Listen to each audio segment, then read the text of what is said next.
Town of Essex Selectboard meeting for Monday, August 21st, 2023 to order. Any agenda additions or changes from staff? None from staff. Any agenda changes requested from board members?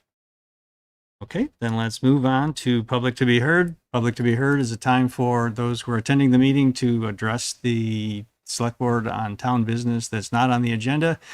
If you'd like to speak during public to be heard, you can either raise your hand in the room or if you're attending online, you can, if you move your cursor to the bottom of your screen, there's a reaction button should appear. If you click on that, it'll offer you the opportunity to raise your hand. If you're on the phone, I'll give you an opportunity to speak as well. So is there anyone in the room that would like to speak during public to be heard? Mary, I saw your hand first, so come on up and introduce yourself. And Yep. Mary Post. This is just a quick thing.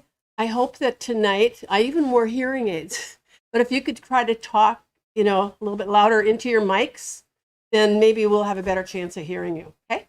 Thank you. Thank you. I got my hearing aid in tonight too. A spare battery in my pocket. So I think, come on up. Hi, Margaret Smith. This will be quick. I'm wearing hearing aids too for the first time. It's an adventure. I'm not sure about them. I just wanted to utter a small complaint that the members of the Charter Change Committee were not notified of the last meeting where you were discussing charter changes, and that we spent quite a bit of time and energy working on the charter, and to have it be completely revised by people who aren't on the committee. Granted, they're,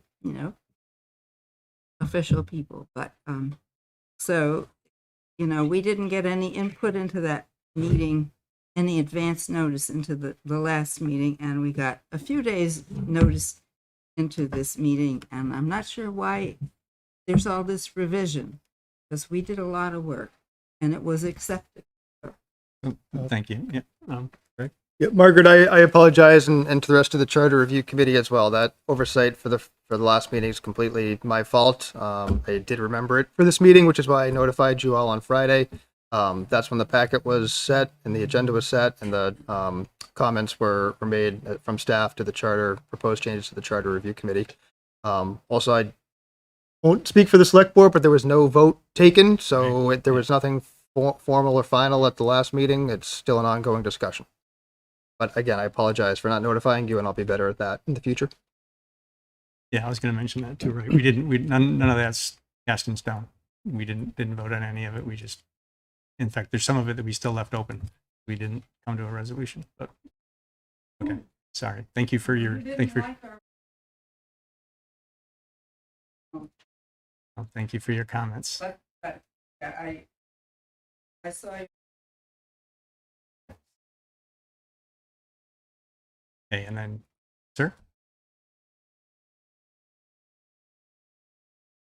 I'm John Larkin. I live on Saxon Hollow Drive, and I just want to express my concern and the concern of many of us in the general neighborhood about the development that seems to be taking place, the industrialization, the heavy traffic that's beginning to disturb the peace of some people, of the big semis that are rolling in through through Sand Hill Road, and I'm hoping that we are considered, our interests are considered, that the residential neighborhood, the quality of the residential neighborhood is taken into account before any final decision is taken as to what kind of additional development is going to take place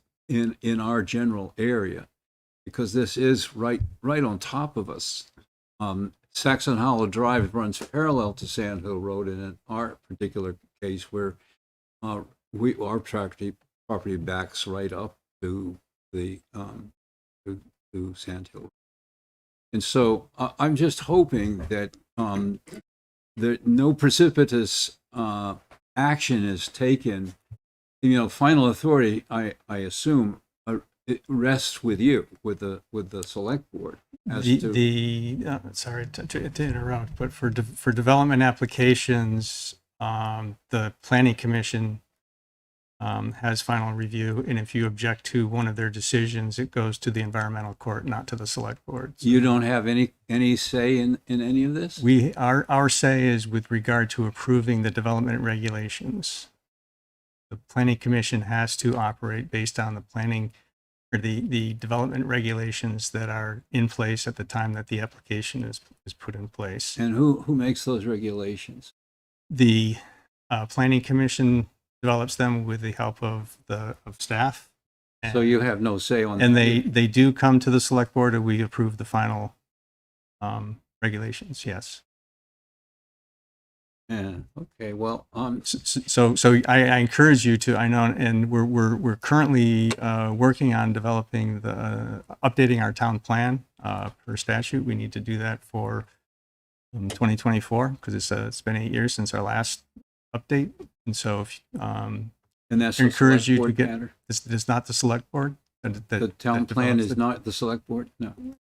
Ultimately, it comes to us, and yes, we do approve it. Or we send it to the voters to approve. It will be voted on. I think the intent is to have it voted at town meeting in March.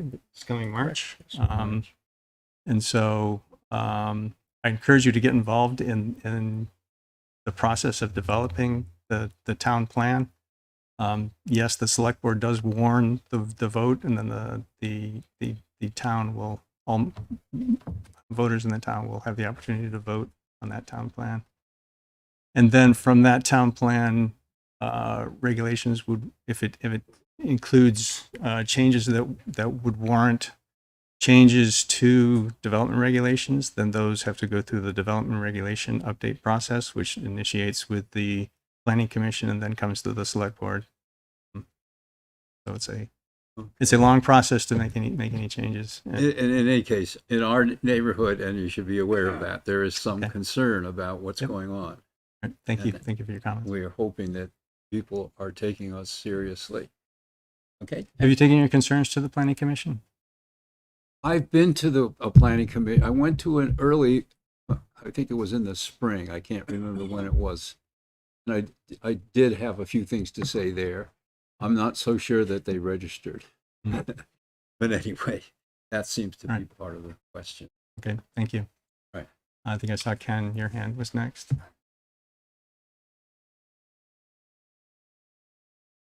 Just a quick update from the Conservation and Trails Committee. We met on Just identify yourself for the record. Ken please. Signorello.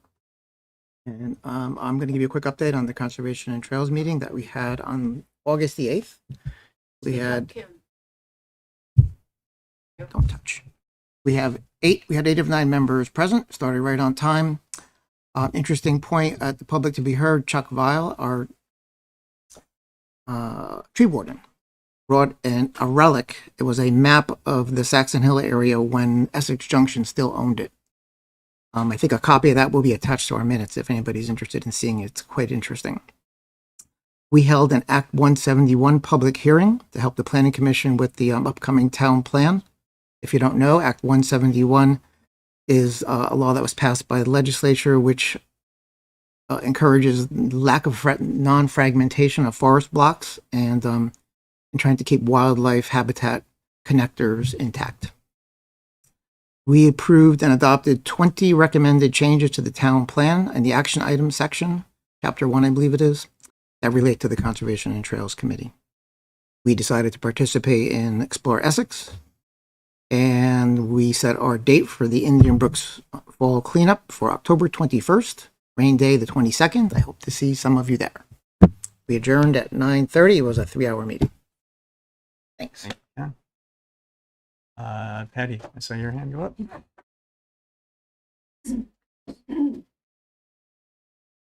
Thanks. Well, actually, I'm just going to I'm going to change what I was going to say because of what Ken just said. I document everything. So our current town plan on page 77 says that zoning and subdivision regulations can limit the impacts of development on forest fragmentation. The current regulations in our, that we have, do little to guarantee the preservation of what he was talking about, the forest. So we need language like recreational, family-focused, entertainment type, non-polluting, whatever type businesses that should be a requirement to better mix with the recreational 60% in RPDI, which goes along with the fragmentation. But that's not what I was going to say, but I threw that in there. I just wanted to say that let me put what I have to say in perspective. I don't want you to think I'm not satisfied overall with the quality of your work, because you guys are great. You all are doing a great job on this documentation issue with the minutes.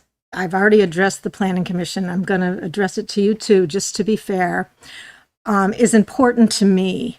And I'd like you to work on, if you have a new clerk or whatever, that's wonderful, that when the public has something important to say, maybe it will help you if we say, I'd like this to be documented, so that you don't have to document a huge paragraph. But it's documentation is very important to me, and I just wanted to share that. So I stand here today in person so that my words from the public to be heard are properly recorded and audible on the video and documented fully. With the next sentence is what I want documented, because the video I heard from the last meeting, I'm always in my pajamas, by the way, listening to these meetings. So I came today, my voice was all crackly and you couldn't understand a word I said. So there's no way you could have taken the minutes, because there must have been some kind of technical error. So I'm here today to repeat it.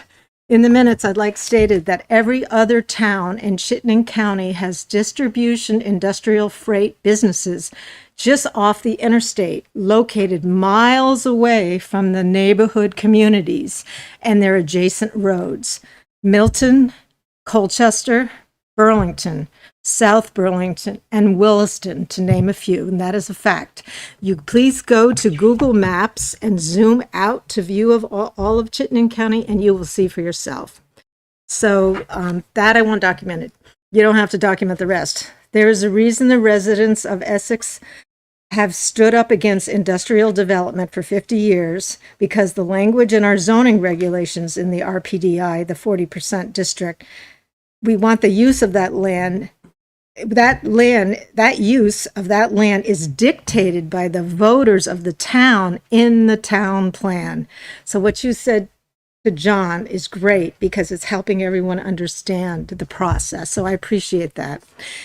And as you already know, it is your job. You guys are doing great, but it is your job to carry out the wishes of the voters and to implement it. So whatever that town plan vote is, goes. Thank you. Thanks so much. Thanks, Betty. Sorry about your technical issues last time, but hopefully it'll be clearer this time. Thanks. And thank you. Bruce, come on up.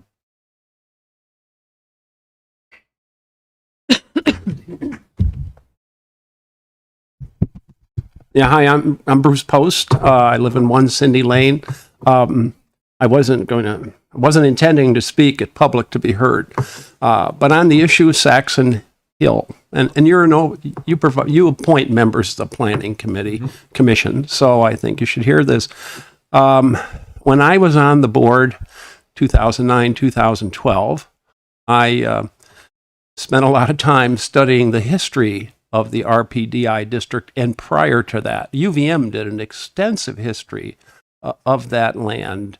I think maybe at the next meeting I'll bring in some documents I submitted to the legislature in that regard about municipal planning and how it can betray forests. But the interesting thing I heard, we always have the village-town split, but there was one thing the town voters and the village voters were emphatic about. They voted at a local referendum to keep that public land. And the trustees I think they had 3 of them in that meeting, just decided to sell it to 3 developers were part of that.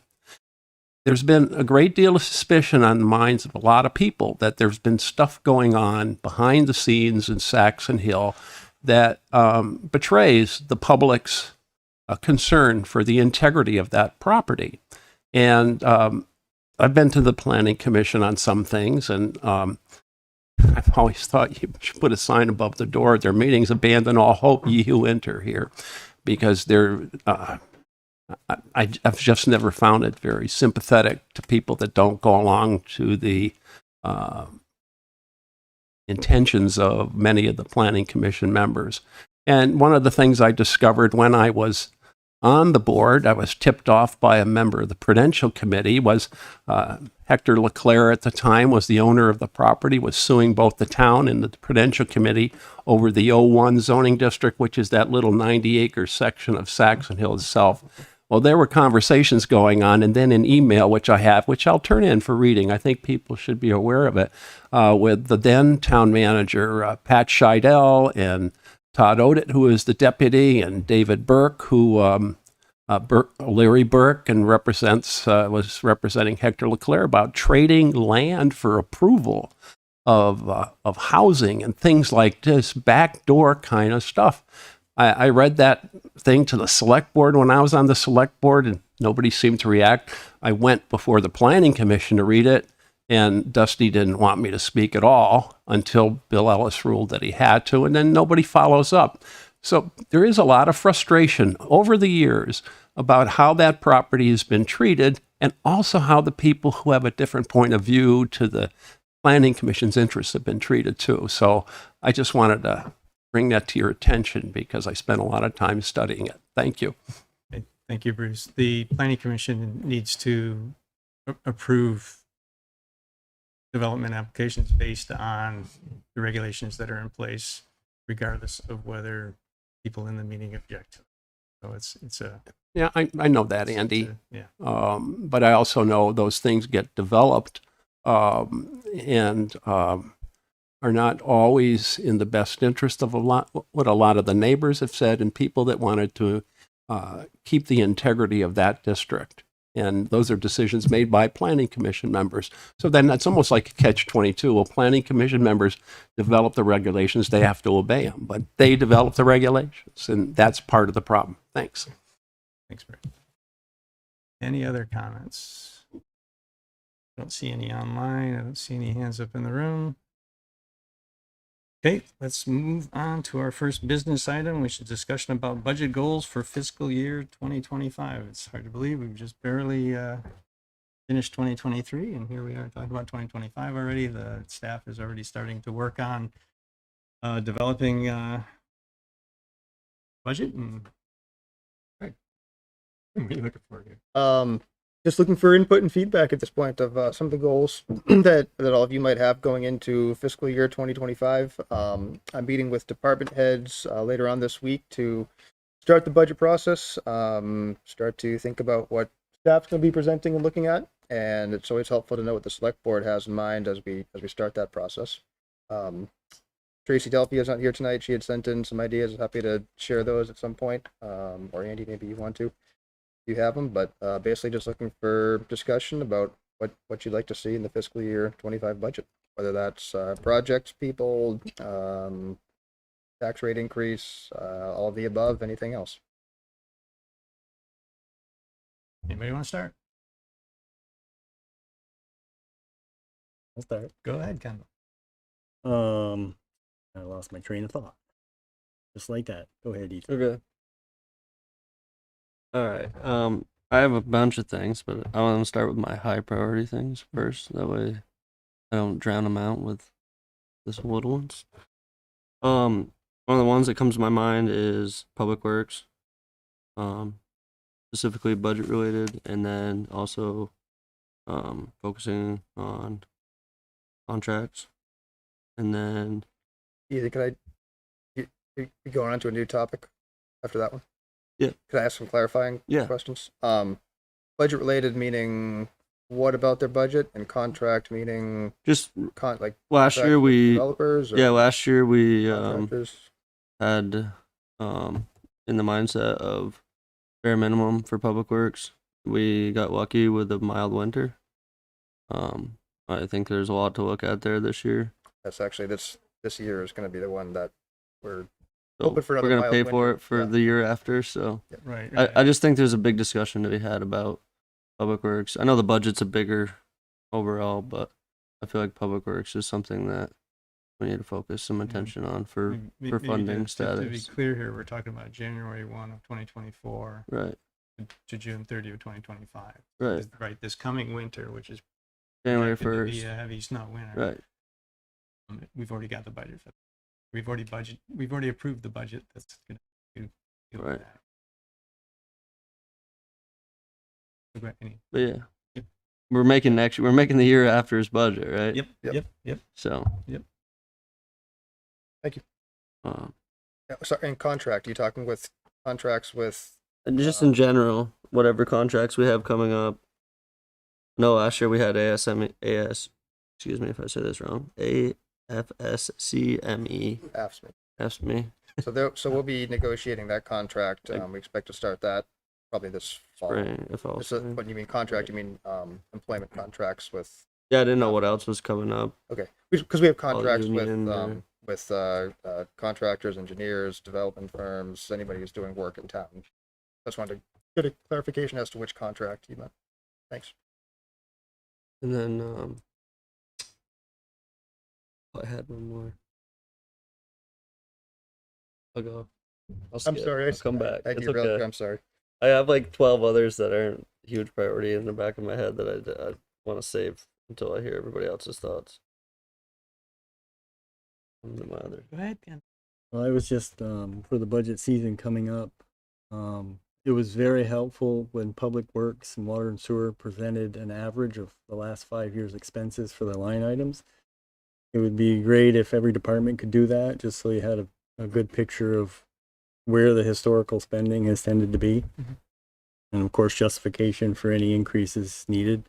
The other thing is on the revenue side, I know that staff has moved some money that the town has into different accounts that hopefully are higher interest bearing.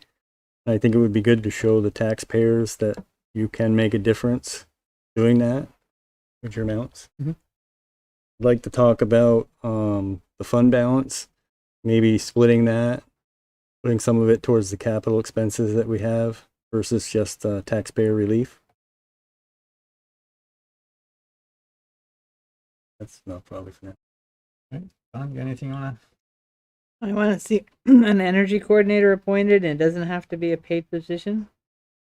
I also would like to keep the tax increase as small as possible, and I'd like to see the sidewalks, the rest of the sidewalks completed and updated and fixed. Make it more walkable.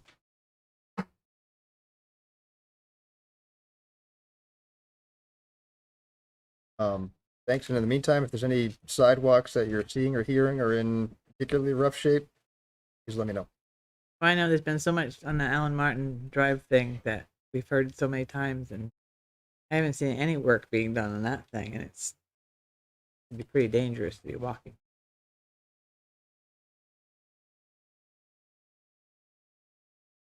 All right, things that I've thought of. I mentioned, or what the tax increase. We need to be very careful about that. After 23% this year, you know, the challenge there may be with using less fund balance, pick up a lot of the potential increase just from that. Yeah, in the past, past select boards have given the staff a target for percentage increase. It's typically been in the 3 to 4% range. Concern I have with having it be that low is, again, the fund balance question, because we use 600,000 in this year. Just taking out 100,000 of that. I mean, if we go to 500,000 next year, it's about 1% per 100,000. So just taking out the proposal will, for the current year, had been to do 600,000 this year, 400,000 next year. That takes up 2% of the of an increase right there without accounting for any cost increases, any labor increases, any contractual increases. So, but anyway, I guess that I'm rambling on a bit too much about this. So I'm hoping to keep it closer to 5%. I say I wouldn't support any more than 5%. Yeah. Not after this year's. Especially with the fund balance. So I think that's if that's our intent, then that's good to give staff a 5%. Yep. number to No more work than with, that. and they can come and tell us what the ramifications of that are. And it plays into the question of how do you use fund balance? All that discussion. It's like that's Um, hard lift. Gonna put another plug for the boat launch I've been advocating for a couple of years. We got a nice river over there we ought to be able to access. I thought that was somebody else's department, Andy, not ours. Did you ever follow up with the Winooski Valley Parks District guy? So yeah, there's one over by in the city by the dam over there. But that's no longer in the town, so I'm not. Isn't there a canoe launch over by? Is that technically Colchester? Where the park is across from the fort. Is that in Essex? 68 acres It's there. I just think in- that's just Col- barely that's in Colchester. Essex. Over there, Colchester. I think it is in yeah. Essex. Is it in Essex? Is it? Yeah, it's Yeah. a bit of a So the there is sign's a right launch, there. but it's a bit of a walk to So- get there. Right. So yeah, the one right. That's the one Andy wants. Right there. right. That's the it's a That's where quarter Andy wants it. mile walk. You gotta carry your kayak or your canoe a quarter mile to get from the parking area to the river there. That's right. That's the. You're right. That is in Essex there. But yeah, I'm not trying to solve where the boat launch goes in this room. I've also been talking to the Regional Planning Commission about putting in a park and ride that doubles as a boat launch at the end at the River Road end of 289. Let's see. Anyway, sorry, too much there. I'd like to see utilities buried on Route 15 heading, so as you're heading toward Mount Mansfield, you don't have the wires in the way. I've talked to Catherine about getting that incorporated in our town plan to see if that can help. We need to continue the work to, I guess we're talking about 2025. The question comes up about bonding for, putting a building on the property that we're working toward.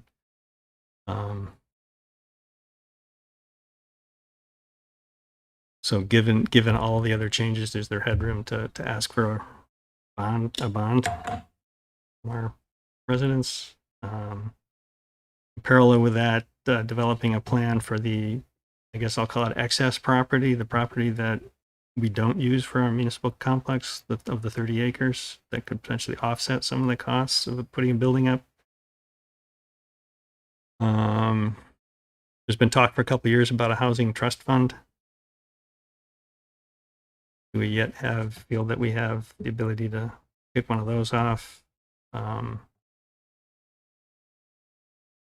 you already mentioned pedestrian and trail improvements. I know there's been talk about wanting to get connecting one side of the cirque to the other as well in more places.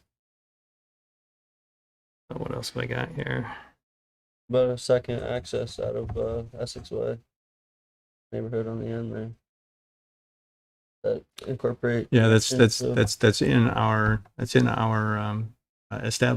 putting in what was it? Connecting neighborhoods where right of way already exists is in our current work plan. Yeah. There was a neighbor of mine asked me about whether there's any opportunity to commission some public art, maybe associated with our work to develop a new municipal facility or a brand along with our logo. And then one of the things that I've been noticing is not as many people come to select board meetings as did during more exciting times, I guess. Since separation, it's been very quiet for the most part, and I totally appreciate the folks that are coming. But I'm just wondering if there's any way we can have more interactive outreach. We send out a lot of information. Somebody at town meeting asked if we could do town meeting more than once a year. Don't know if that's if people would come. But never hurts to add more interaction. And then Tracy's sent me a list. Revisit and continue exploration of impact fees. Are our fees priced appropriately for the benefit they offer and the staffing costs? She mentions Indian Brook passes specifically. You mentioned having a minimal tax increase. Maximize our ability to leverage grant funding. She lists town center designation, incorporating rescue items into fire department budget where possible. I'm not sure what that totally means.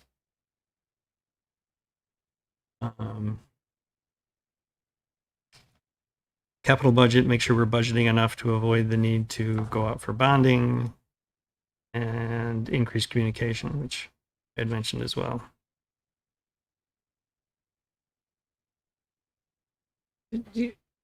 Go ahead, Don. So do you feel that the town newspaper is just not reaching everybody that Tammy's doing? That I don't know how else we're gonna get without a regular delivered newspaper to everybody, Yeah, Essex, home in Essex. Essex How else Reporter. you're gonna, Yeah, Essex Reporter is going to go to print edition once a month. yeah, that's not starting gonna in help September, much. But I don't know if they're planning on delivering that or whether it's just. not sure I don't what know, because we've asked for so many times for more input on how to improve our communication. Yeah. And I don't know where else to go with that one. Right. Right. Can't force people to read the I mean, news. right. I mean, Tammy's done an outstanding job with the one that does come online, and I don't know if there's a way to maybe send that out to the community. I don't know. Actually, Tracy mentions Everbridge. I guess it's a station. Does Everbridge or other providers? Oh, this is for emergency notifications like road closures. Oh, yeah. That's like when school is closed and all that. Yeah. And then the information about, she specifically says new drug in town, the fentanyl concern. That's been certainly highlighted across the state and the nation lately. And the horse tranquilizer. Sorry? And the new horse tranquilizer Oh, right. that we got the Right. email about. Yeah. It's just. Okay. Sorry. Yeah, Very it's good. hard. It's hard. Right, it's hard to. That's why I was saying more interactive, because some of that stuff is one way, and Right. is there a way to get people to? No.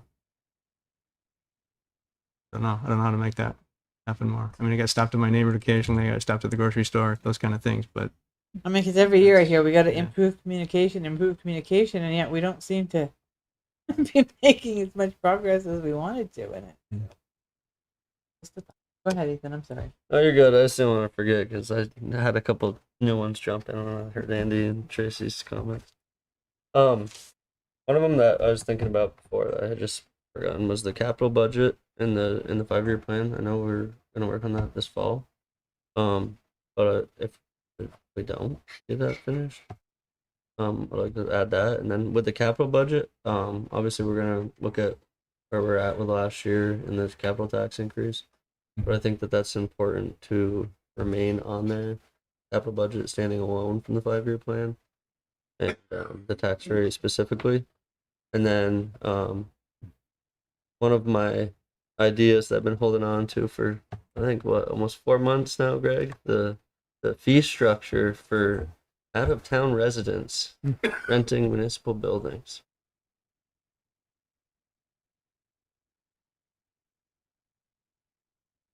Those are the two big ones. the other. Want to go to public?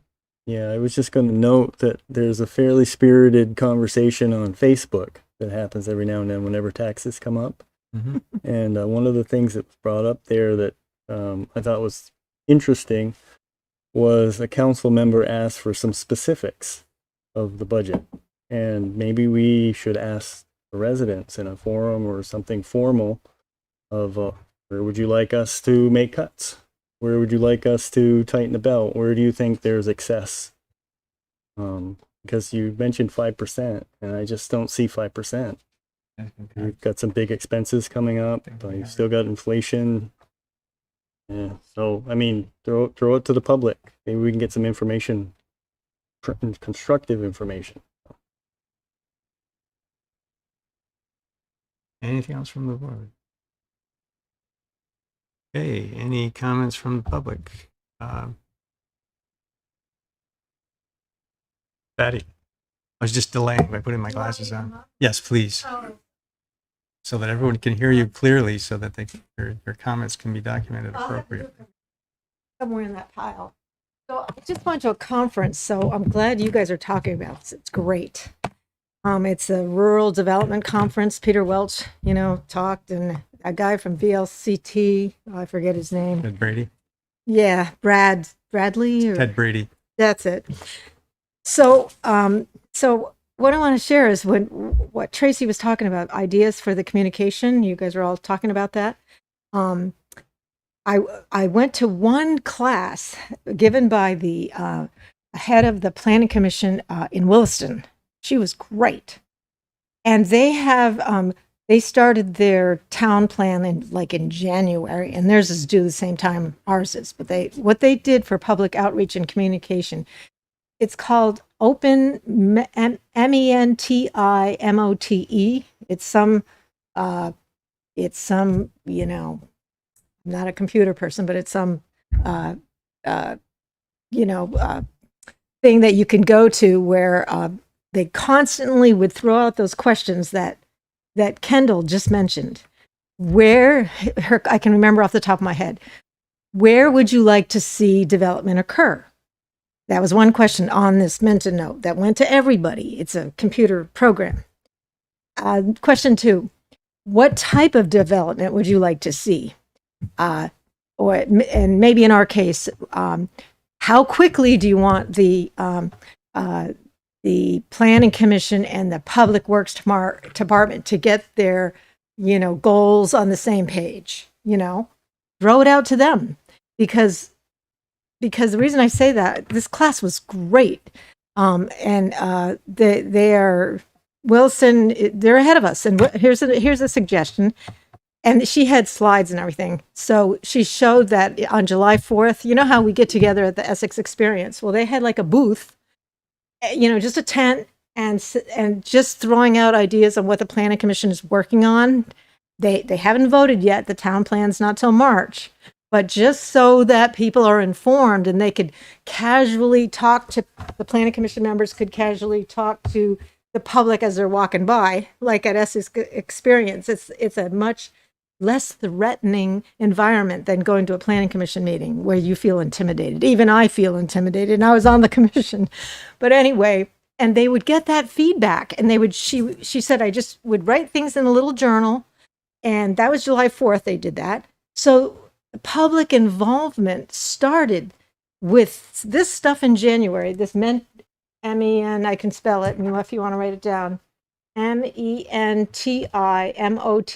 It's called Open Mentanote.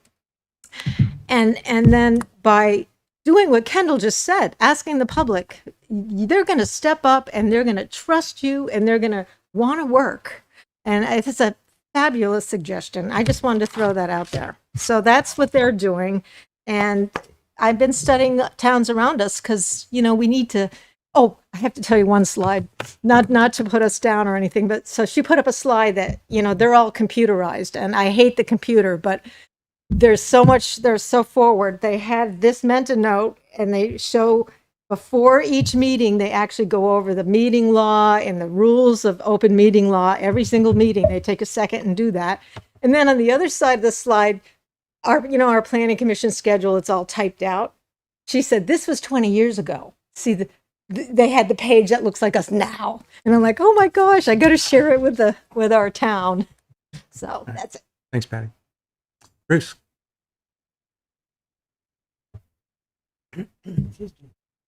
Yeah, I'm still Bruce Post, 1 Cindy Lane. A couple thoughts in that regard. When I was on the board, I learned the biggest expenditure, personnel costs. And we had a policy then under Pat Scheidel. They would generally negotiate with the police union first, and then the staff union would come up and they'd want basically what the police got. And then there was the idea, well, we have to give that increase to all the non-unionized staff, as well. And it would be nice to look over time at staff costs and salaries and how they've trended in terms of percentages for people to make a judgment. Because you can say we won't plow sidewalks, but that's going to be a small part of your budget. You've got to look at your big expenditures and make some hard decisions, I think. And maybe we've been stingy with the staff over time. I used to run a union, so I'm not against unions either.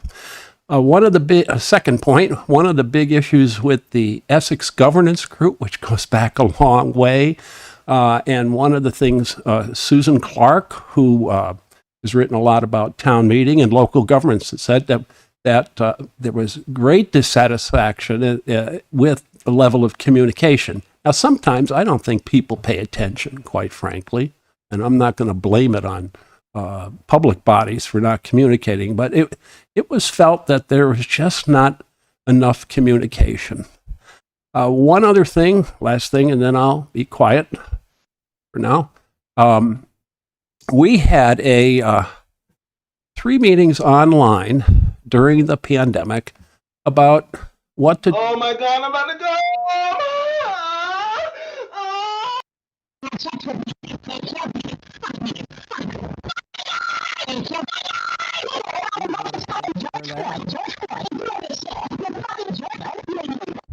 That was happening. I'm sorry. I think I removed that person. I guess he doesn't agree with me. But anyways, where was I? Jeez Louise. What was I talking about? Well, we had an online meeting that involved Public Works about stormwater runoff on Tanglewood Drive. It's a 40-foot road. I think it's the widest road perhaps in any neighborhood in the community, perhaps any neighborhood in Vermont. And Dennis was involved, other staff from Public Works. The regional council, I guess, hired a consultant to run the meetings. And we had 3 meetings. And 20 to 30 people participated online. We were presented with a number of options, and generally people coalesced around one, but there was a feeling of involvement and confidence. And this is, again, an issue that came up when we were studying whether to merge or not, and it was an issue that came up under the Essex Governance Group, the thought about voting districts and neighborhood associations, so that people feel that they're heard by neighbors, and that also as part of those neighborhood associations, particularly on planning issues, there should be written into that you are reaching out particularly to get input from a neighborhood about something. Now, I don't know how it would work over time, but I thought it was an interesting suggestion. I experienced on the board when somebody came to me, a neighbor, about people burning tree trunks in their backyard. And we're a densely populated neighborhood. We're not out, they're out in your land. I took a big interest in that because this was a neighbor. And she did a lot of work and things like that. So I've seen the advantages of having governance a little closer to people and decision-making involving communities and neighborhoods. So that's a long-term thing, but just 3 ideas for you to think about in the future. Appreciate it. All right. Thanks, Bruce. Yeah. Now I'm traumatized. Anybody else? I don't see any hands online. I don't see any hands in the room, so we'll bring it back to the board. Any other comments we want to make? there anything else Greg needs from us? I think I'm good for the moment. I think I've got some direction and good ideas, so thanks, and we'll be taking it back to you. Like I said, we're going to meet with department heads on Wednesday, expecting to have department budgets due towards the middle to end of September. Going to be working on the manager's budget to present to you towards the end of October, and we're trying to schedule a November workday workshop for the first budget. Sounds good. I just have one question. I was just curious, are we gonna automatically move over everything that's not completed from last year when we draft up a list, or then we can mark them off as we complete them this year? Because I know we adopted this 5, or no, I think the date's wrong. It says 5/15/23. Yeah. That was your work plan for the That was for the when- coming for fiscal this year coming year, 24 that's for the what I current was fiscal asking. year. 24. Yeah. Okay. How are we gonna know? Like, I just don't want anything to disappear for what we're planning on. So we'll You know what I mean? Like, if it can be kind of. yeah, so we're gonna definitely want to keep you updated, and obviously you'll chip away at stuff if you feel like we're not getting to something, please let us know. But that's something that we want to get in the habit too of providing updates. I think Margarita had put one in the in the packet maybe 1 or 2 meetings ago, so we want to try to get you updates, whether it's quarterly or semi-regularly, just to show you the progress that we've made. And I think some of that stuff is going to carry over into probably the next fiscal year. Some of it will get checked off, and I think, yeah, just holding each other accountable to make sure we stick to it, and we can reassess, along the way. Yeah, and I can't speak for a future select board, but we'll very likely have a strategic planning meeting in early May again, where we would go through, where are we with the things we talked about for this year, and then we'll know by then whether or not our budget was approved for the following year. So yeah. Can't believe I just thought that the date was wrong because May seems so far. Seems so long ago. I think we saw the sun in May. Yeah. May was a right? nice month. Because Yeah. May was a nice month. oh, crap. And All right. Anything else? I was Kendall, you gonna have a say, I comment? might just add with the capital budget, to tie along with what Ethan said, tying it to the capital rate, it would be nice to know what our actual capital needs are versus what we allow for capital as part of the process. Thank you. All right. Okay, so let's move on to the next business item, which is consider designating a delegate for the Vermont League of Cities and Towns Town Fair meeting. The Vermont League of Cities and Towns has their town fair is coming up in association with that, or in parallel with that, or as part of that, I guess is the right way to say that. They have the there are 3 meetings that they're asking each municipality that's a member to designate a voting delegate for. One is for passive, is it passive, verb, and for the VLCT itself. Yes, correct. And so I've done that many times, many years. Like If you to stop offer talking, this- I'm going to make my nomination here. I'd like Like- to nominate Andy to be our delegate. Second. All right, so was there a second there? Yep. Kendall seconded. Okay, so I am available that day, so and am happy to do it. And All yours. Oh, I'm sorry. I will. So. I mean, I only went 1 year, and I don't want to go back. I'm sorry. Yeah. In every other year when there's a each biennium they also vote on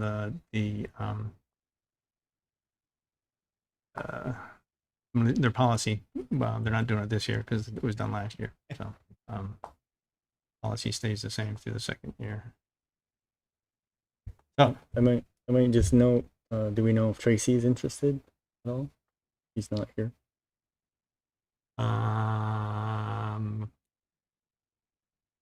Hopefully, I dash you get the whole day off from work, to tell you the truth. I don't think she Yeah. Good job. expressed it's interest. 1:00 in the afternoon. I'm trying to remember if she did or not. She sent me an email with some comments and questions about the meeting. She didn't mention anything about that item. Probably not. All right. So, all those in favor of designating Andy Watts as the delegate for the annual meeting at VLCT's Town Fair, please say aye. Aye. Opposed, say nay.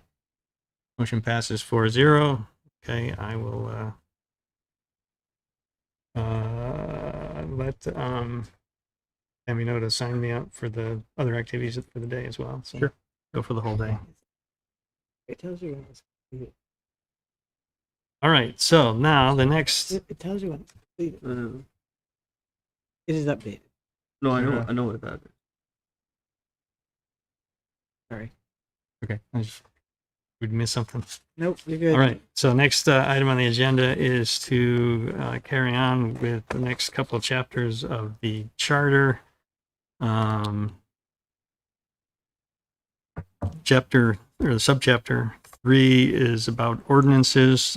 There's quite a bit of shifting of sections. A lot of the content has moved around.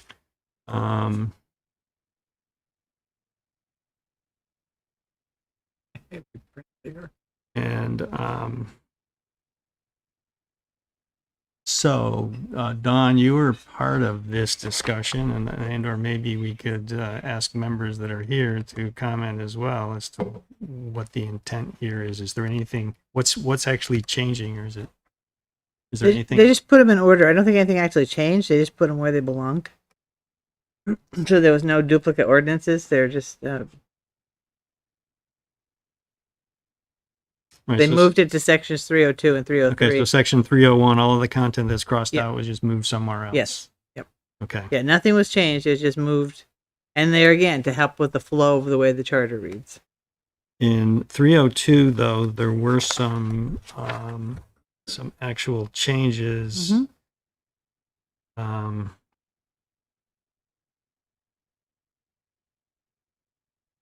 This is hard to pick them out, though. If I have them documented. I don't think we ever had 5 conspicuous places. I think it was 3. I think we changed it to 5 because of the size of the town.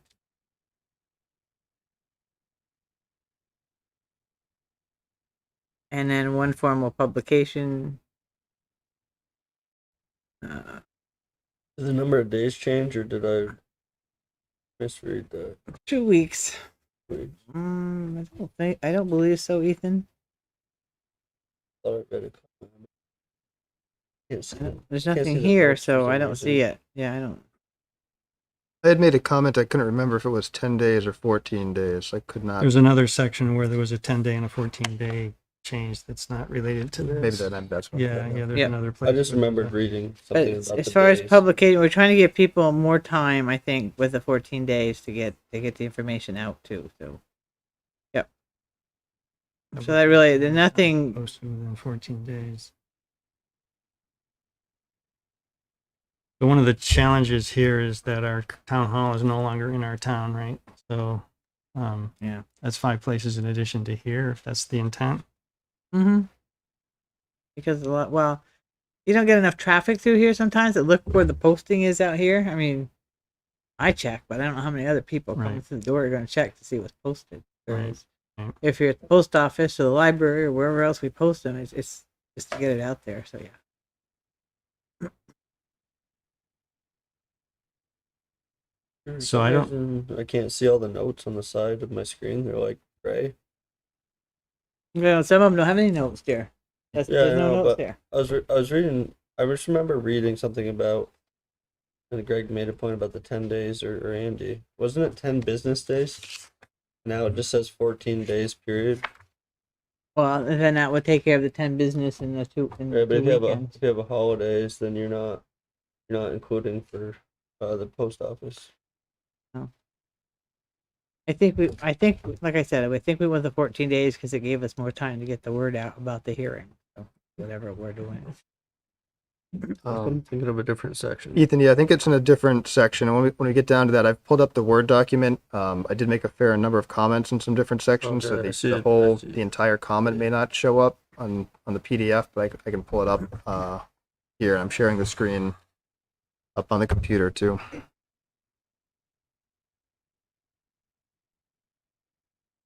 But I didn't see any major ones in, I mean, nothing was other than rearranged and reworded. And telling by the lack of comments till we get down here to 117.307, the repeal of ordinances. So, I'll- yeah, I don't see anything else. I that was found it, Greg. anything major, so that changed.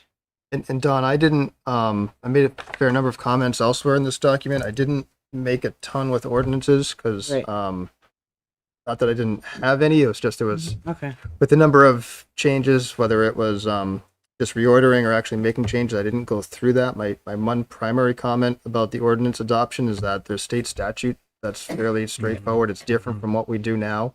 Having done it that way with Essex Junction when I was working for them and having done it our way allows for more public input. You have more public input up front as opposed to after the fact. It is also much more time consuming and administratively onerous in the town. So one thought is to just look at the state statute, and then if you're interested in continuing a public hearing requirement, adding something like that.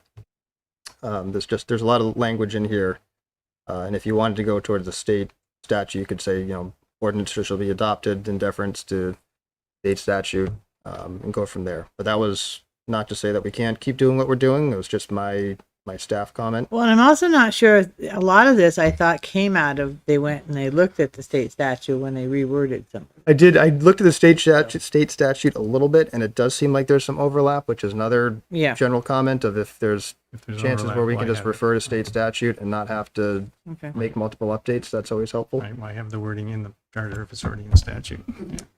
My comment was, and I didn't specify this in here, but kind of if you wanted to spend more time on ordinances, it might be worth a deeper dive at some point and take a closer look at it. Okay. So I just have a question that I didn't really pick up on before, but some of these changes in here, like I'm reading in the ordinances 117.306, just some of the readings. There's words that have been changed that aren't in green. 117, which one? 117? 117.306. Wait a minute. Otherwise, it would have read the town's clerk's office. Or town clerk shall prepare and keep in the town's clerk office. It reads the crossed out a book of Right, ordinances. because it's all computerized now. Right, But right, but that's not how that read before. So there's changes that aren't highlighted. So the black text, The and there is one missing. There, right, I did miss one there. The word "the" is actually in blue. It should be in green instead of blue. Oh, that's blue. Okay. It's on But the his. black Oh. text is the black text is what was in our original. Original, yeah. Well, the black text plus the red text, the crossed out red text. Yeah, I've just noticed that in a couple places when I'm reading it. I'm like, Yeah. So missing words that. right. So when I originally did this, the new language was put in the blue, and it was extremely difficult to tell the blue from the black. So I went and changed stuff to green, and I may have missed a word here or there. Yeah. Okay. I'm like, that didn't make any sense before. Right, so right now, shall prepare and keep in the town clerk's office the ordinances passed Yep. by the select board together with a complete index of ordinances according to subject matter. Town ordinances shall be available on the town website. So you guys are jumping ahead on. Yeah, me. sorry. And I kind of want these first two sections, which have a lot of red and green in them.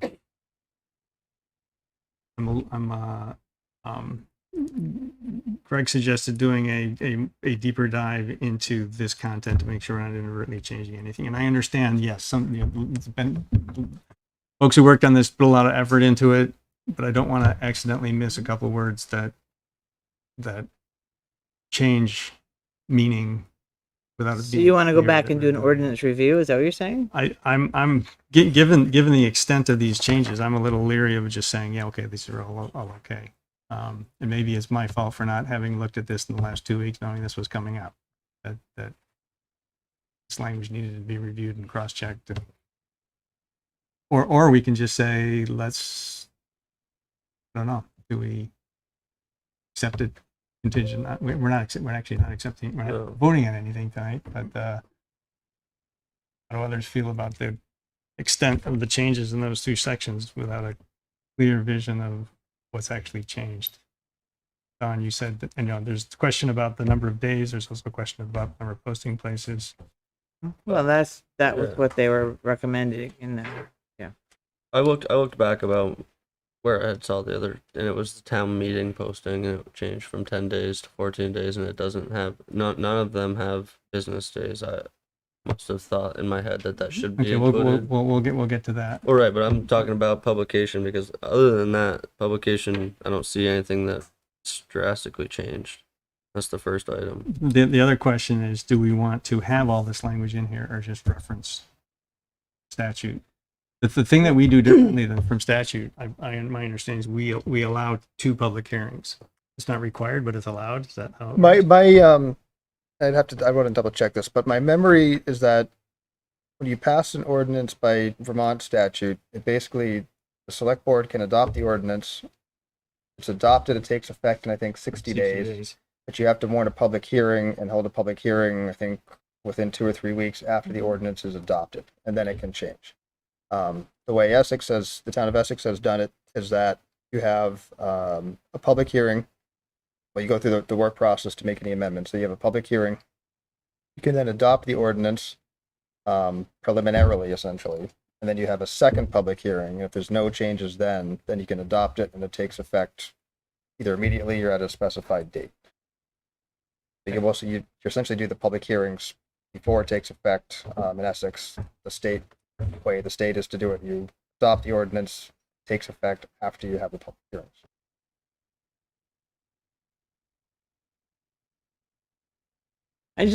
For me, it's easier to look at a charter than to go look up something in a statute. But if statute changes, then your charter's out of sync with it, Okay. which is fine. As long as your charter's been approved, you can do that. But as far as what the change that you saw here, Andy, it was just more to make it, other than, I don't know, just more Rearranging the order, right, to make it Right. make it flow better. and- right, yeah, exactly. yeah. That's basically all we did in this part. Okay, and then the other changes you've gone to, it specifically says 5 conspicuous places. Do we want to go to 5 places? We want to explicitly say Kind of think, given the size of the town, you need to. I mean, so if you do put one here, you Mhm. still got to go put at least one more. I mean, there again, it's communication. Have to get the word out. Mhm. But if it's going to be an inconvenience to the clerk or whoever posts them, no, I just want to get the word out there when there's something going on. And so I'm trying to think of where conspicuously over on Susie Wilson Road we could post it without having permission from where we're posting it and access to that location, guaranteed access to that location. We have our own properties, we can post on our properties, but if you've got to negotiate with Lowe's to put something on their bulletin board, you need access to that appropriate time and all that. I think those are challenges that we may not have addressed. Yeah, I don't know. Right, I don't know right. if they're easy or not. Where do we post now? Here, the library and the Public Works Admin Building are the 2 places outside of the town that we do. So then right now we don't even communicate with anybody in Susie Wilson. So we do need to find something down there for those people, right? As far as the physical postings, that's correct, but that's where we do Front Porch Forum, our town website, Facebook, the newsletter, where we try to get the word out other ways too. I'm concerned about making it. 5 or 3, guys. 2 of you are here. I don't know if I can ask him. I'm not sure if there was a reason I missed. So can we ask Bruce? He's got. Bruce, go ahead. Come on up and make a comment. Well, I'm Bruce Post. I was a member of the Mhm. charter committee. One of Don's statements was we tried to reorder the charter for readability and some logic. The present charter jumps from corporate existence general law powers of town right into ordinances. And, Yep. and I think we put like select board up earlier and town managers. So the reorganization is actually being considered by the legislature now. So that's already, Yeah. that's, So, but yeah. I can't remember. We weren't well staffed. We weren't staffed really, and it was very, very hard to keep track of everything. We had a member doing the minutes and everything, but we didn't try to make a lot. I can't remember making major changes or changes in the ordinances. I just don't remember the discussion, and I forgive my memory, but I don't think we were going in looking at the ordinances with, a surgeon's attention. We did get some suggestions from staff on certain things, which we took into consideration and made some changes. But on the, Margaret, I don't know what you remember. I just don't remember going in with fine tooth comb on the ordinances. Sorry, but we have to. So. Yeah, I know you do, but and I look, Greg sent a link to the document that you all have, and I'm thinking, what is this? It's very hard for me to try to read and understand what's going on with all those colors and everything. And I used to write legislation for a living. It's just, so I'm confused too. Well, So- I don't have a problem if you want to change the 5 back to 3, if that's what we had. But I do want to leave the 14 days in there. That work? Comfortable with that. Okay. So section 301, we're talking about section 301, right? 302. 301 and 302. 301, 301 is going to be one sentence. Yeah, because we've moved what Yeah. was in there to different spots. Okay, I don't know then, what but you the do. sentence that's there, other than being introduced by writing, doesn't do anything.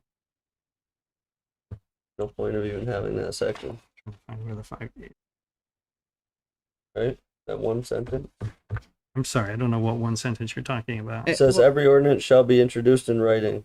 The enacting clause of all ordinances shall be the select board of the town of So Essex. sorry, you're going to need to be more specific where you started. You can't Oh, just start reading. 17,301A. Yeah, it's the first. Oh, 301. I thought that's what we were Okay, talking okay, about. Sorry.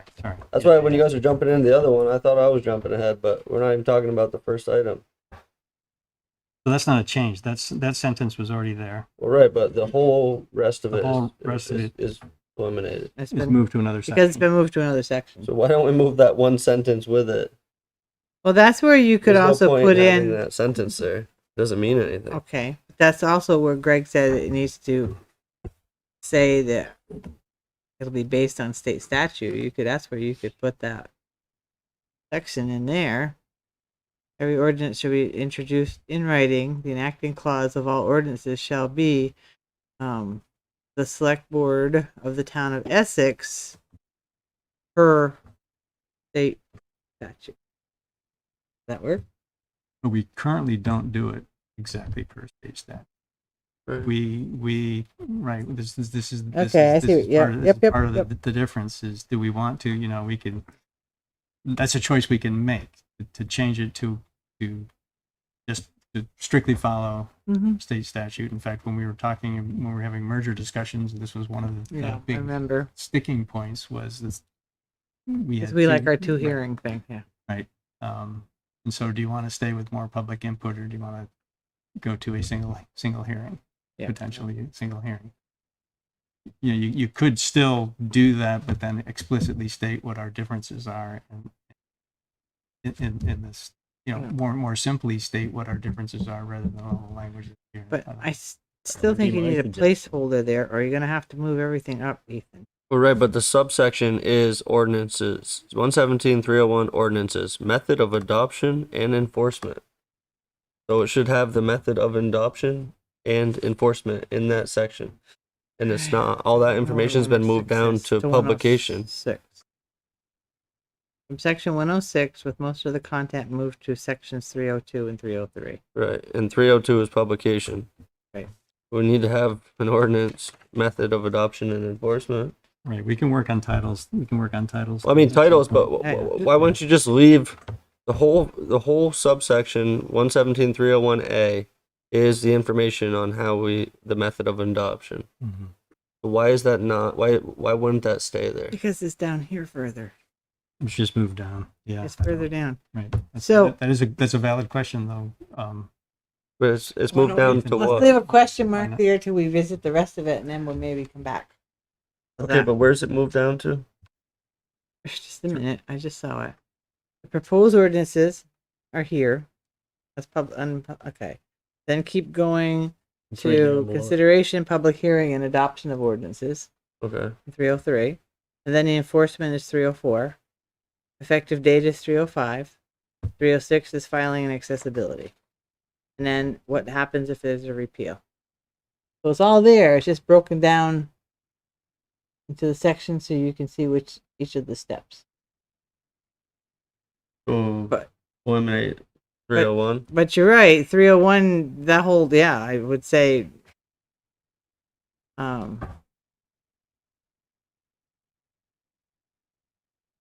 Is that a sentence 301 could just really disappear except and for make the 302 to yeah. 301 because there's nothing in, you're right, there's no more words in there to Well, use. you need every ordinance shall be introduced in writing, Yeah, move Right, that, okay. Leave that, but move that down to adoption. and then make Consideration, public 302, hearing, adoption. 301. You could just say ordinances, method of adoption, enforcement, and publication. There you go.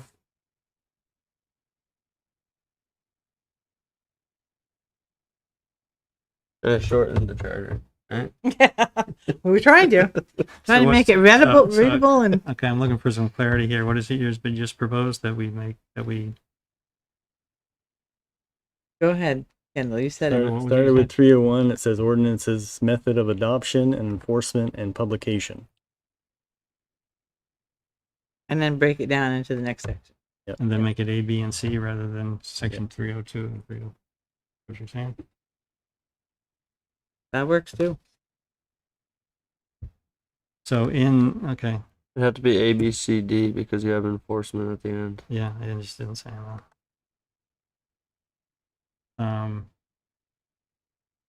In the what's on the paper for section 302, there's a reference to posting it says the name of the town's website.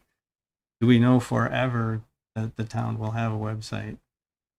Websites will be a thing in the future. Do we want to?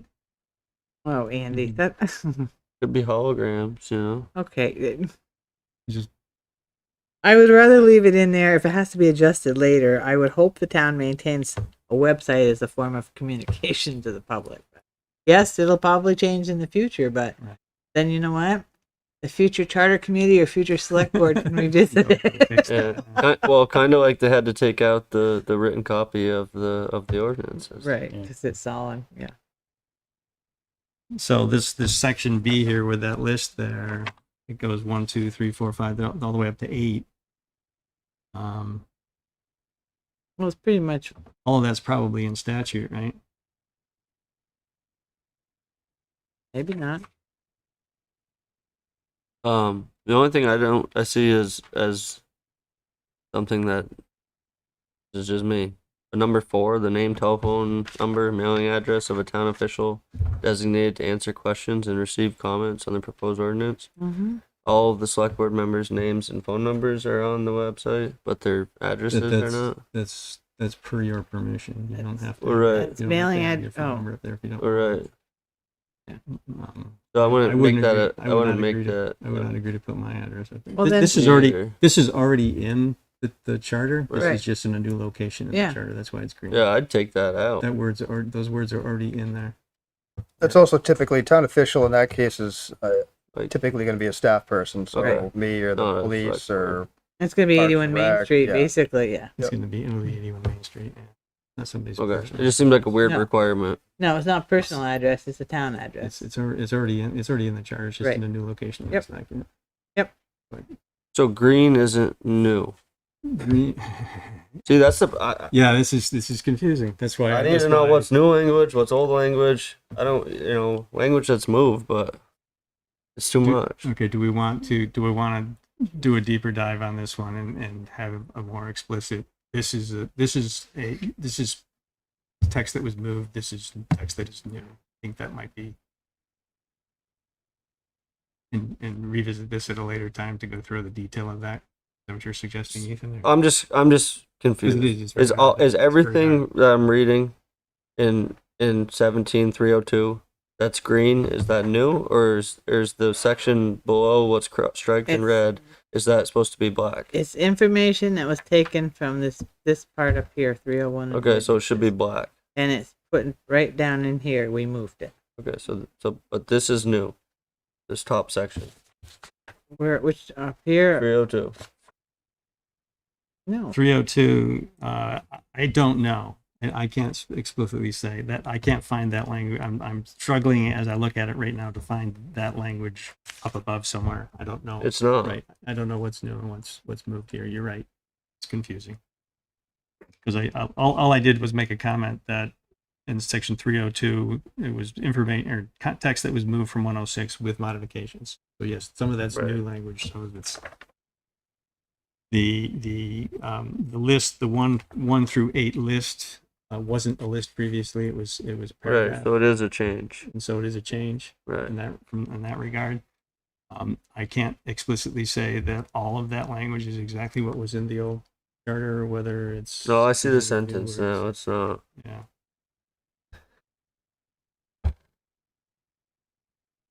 But part of me is thinking, unless you really want to go through an agonizing review of this right now, that we kind of Yeah. table this for now and do a better job of clarifying what's new and what's moved, so that we're not. All right, but before we do that, we need to visit a section in here that I've received many comments on. Yeah, there's a section here I want to comment on too before we go on. So go ahead, Don. And I don't know who put it in here. It's 117-404 under prohibitions. And Oh this no, is- you're in. You said 404. that's what it says here. It's in town. You're in town manager. No, I'm not. I'm in Prohibitions. 117-404. It says prohibitions. 404 is town manager. Chapter 4. You're Oh. in subchapter 4. That's what town manager we haven't got. Well, that's what I said. I thought you were going to bag the whole thing. I No. didn't wanna bag it. There's one thing. There's one thing in 30 in the ordinances that I really want to bring up, and that's section 307, which the word rescission was changed to repeal. Mm-hmm. Those are two different things in my view. I think rescission is the right word because this says that ordinances can only be appealed by a vote of the town. The select board can repeal an ordinance whenever they want. Rescission is a different thing. Rescission is the public asking us to remove an ordinance. I think those are two different terms. You think so? What are you get that, Craig? I want to consult a dictionary, but I think you might be right. Because it says repeal of ordinances. It says all town ordinances may be repealed by a vote of the town or a special meeting or an annual town meeting. The select board can repeal an ordinance whenever it wants without, by going through the ordinance. It's a change to an ordinance. Repealing an ordinance is a change to an ordinance. We have to follow our ordinance change process. But you don't have to So do you a would town leave vote. repeal, I would- rescission, and of ordinances? No, it was, the original wording was rescission of ordinances. Okay. Because that's a public process that the public can initiate to Mhm. remove an ordinance. Right, in 44 days after the pass. Yep. Yeah, the repeal of an ordinance can be initiated by the select board through the normal Okay. ordinance change process. So I'm a little concerned about using the word, or removing the word, changing the word rescission to repeal. Yep. That's Agreed. fine then.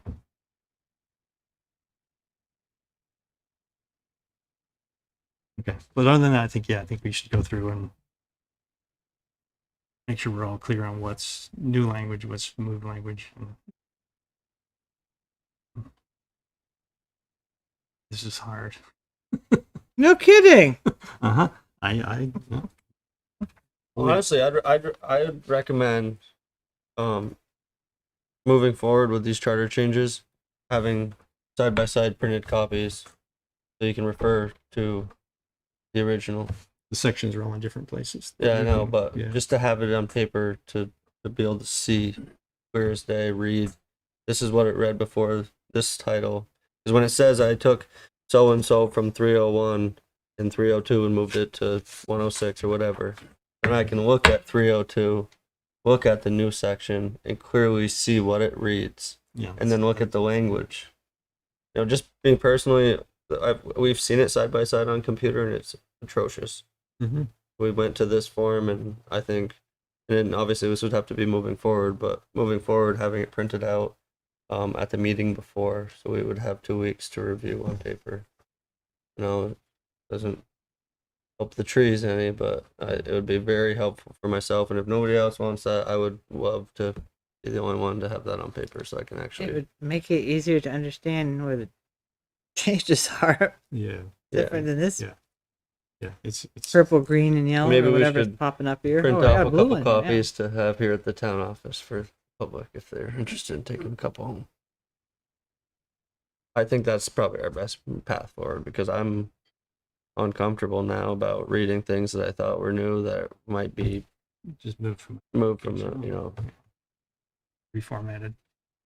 Okay. Okay. All right. So let's we'll revisit that section. We'll figure out a easier way to look at that. Moving on to town manager powers and duties, so chapter 4. There's a lot here. There is a lot here, and there are a lot of staff. Oh.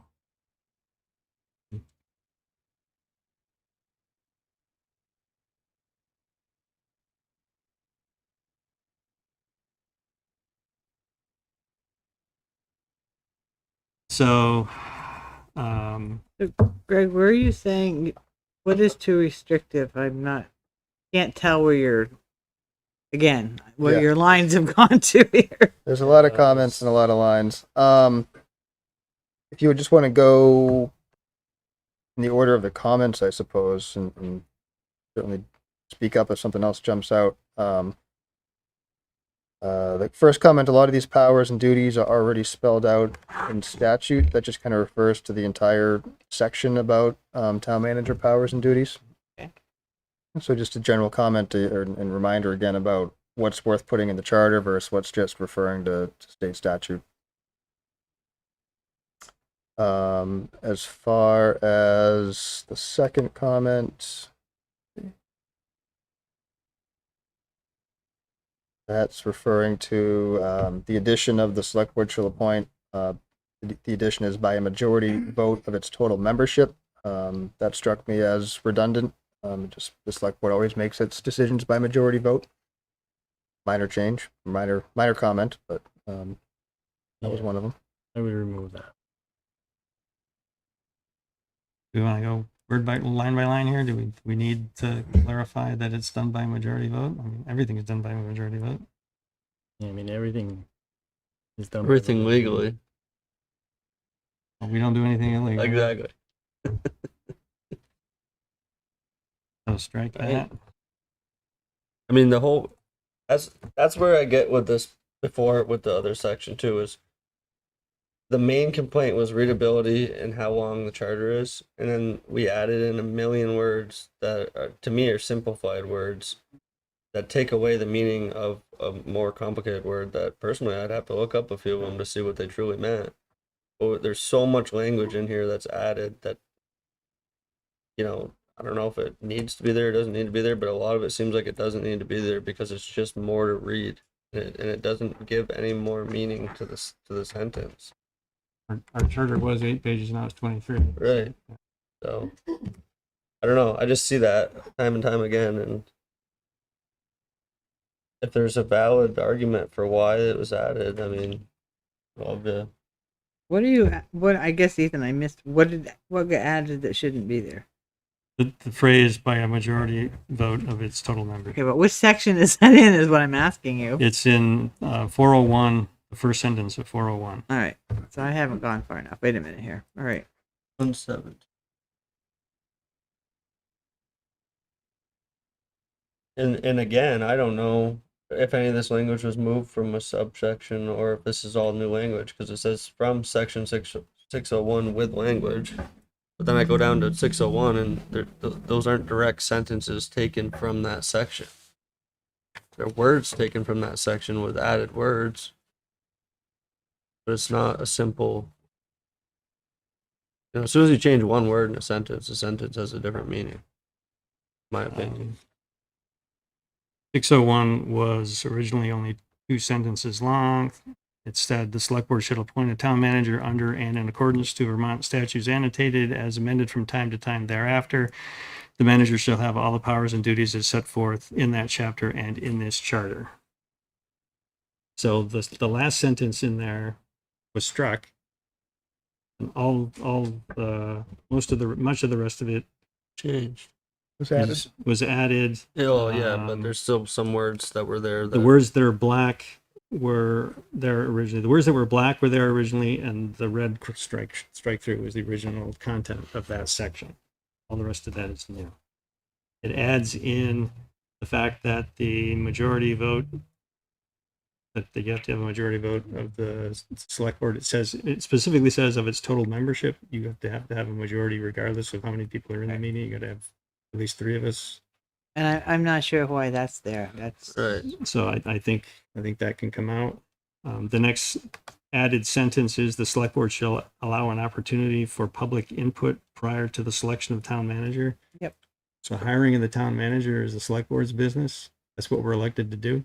But usually, when you're interviewing, say you have 3 candidates that you're interested in, the The last time we did this before, well, we didn't do that for Greg. no, but We I'm did just not. But before that, when we hired Ethan, we did have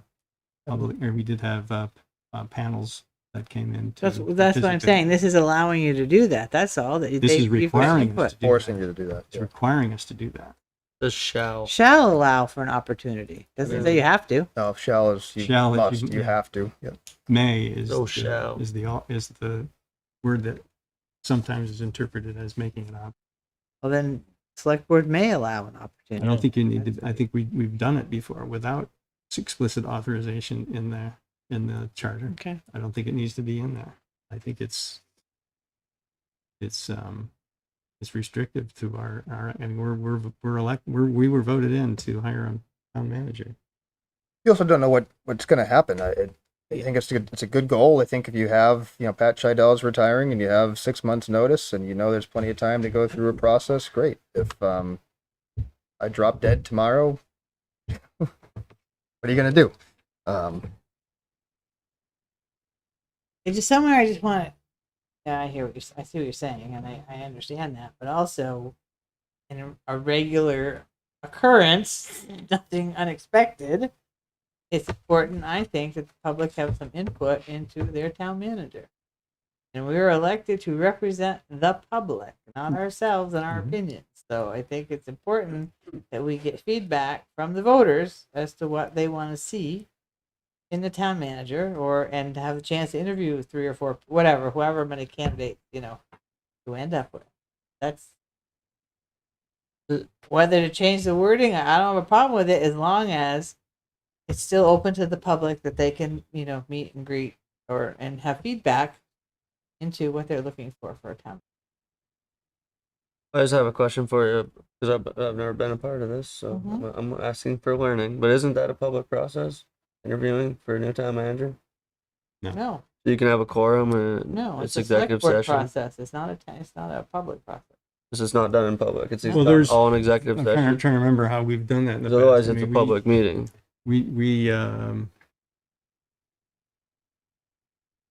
For me, for instance, I think you had a public meeting. I think you went into executive session, came out. I think you made a motion to appoint me as manager and authorize the chair to negotiate the And contract. the other one, that's not the way it was. And arguably, there were different circumstances that led you to make the decision you did when appointing me than Right. when you had a long notice about a upcoming retirement. So I'm just saying, in the future, when Greg retires, then we have to find a new manager. Do you understand what I'm trying to get? I just think it's important that instead of sitting in a little room upstairs with the 5 of us deciding the future of management in Essex, that the public has input in. why wouldn't you just interview the town managers in a public meeting? because Because it's they executive session. often have not told their current employers that That they're they're leaving. leaving. And some places do that. That has been done. I would just do that personally Yeah. because the decision process isn't the public's. decision. I mean, they can comment all they want, but they elected the select board to make those decisions. So if the interviews are done in the public, then you could just do that on a regular select board meeting. All you know, I don't know the right word to say this, but like all hiring decisions are going to be made in executive session anyways. And then that defeats all of that wording, because you're having your public body having a public meeting for appointed, for the application of the town manager, or I don't know, the last time there was many bids for a clerk, if that's been a That's not big thing. That's town manager. I thought I saw the clerk Town, saying town that. manager has All on that. total authority to hire the So clerk. do It's just not in interviewees there. have can interviewees That's- request executive session? For the manager, Yeah. I mean, They- they could- I mean, say the- do it in public. I mean, the processes I've seen and been a part of vary from town to town, situation to situation. And I think at its most simplest form, the select board shall appoint a town manager under in accordance with Vermont statutes annotated as amended from time to time. That alone gives you the flexibility to make the judgment you need to set the process you want, whether you want to have a hiring committee, whether you want to have public input, to what level of public input, whether to have interviews in public and private. I think once you start specifying what has to happen in the charter, you're locked in. There is no flexibility. And so that's why, in just the conversation that you're having right now, there's different ideas, there's different ways to do things. I think giving future select boards the flexibility to make the decision they need and pursue the process they want. And I would hope and I would think that in most cases, the select board's going to look to take public input. I guess that may not always be the case, and there might be reasons for that. But I think to lock yourself into that limits what you can do and how to do it.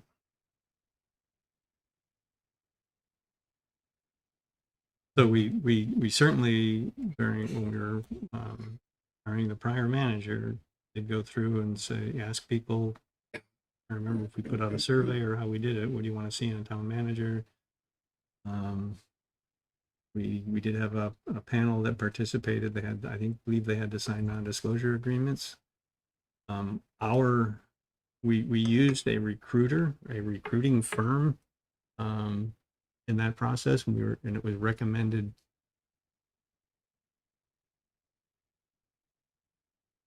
The recruiting company recommended that we not have public interviews because it limits the candidates you get. Because people who have not told their current employer that they're looking for another job would not apply, because then they get in trouble with their own employer. then how do we make the whole process more transparent so we don't hear from people that we're keeping secrets from? And we've heard it.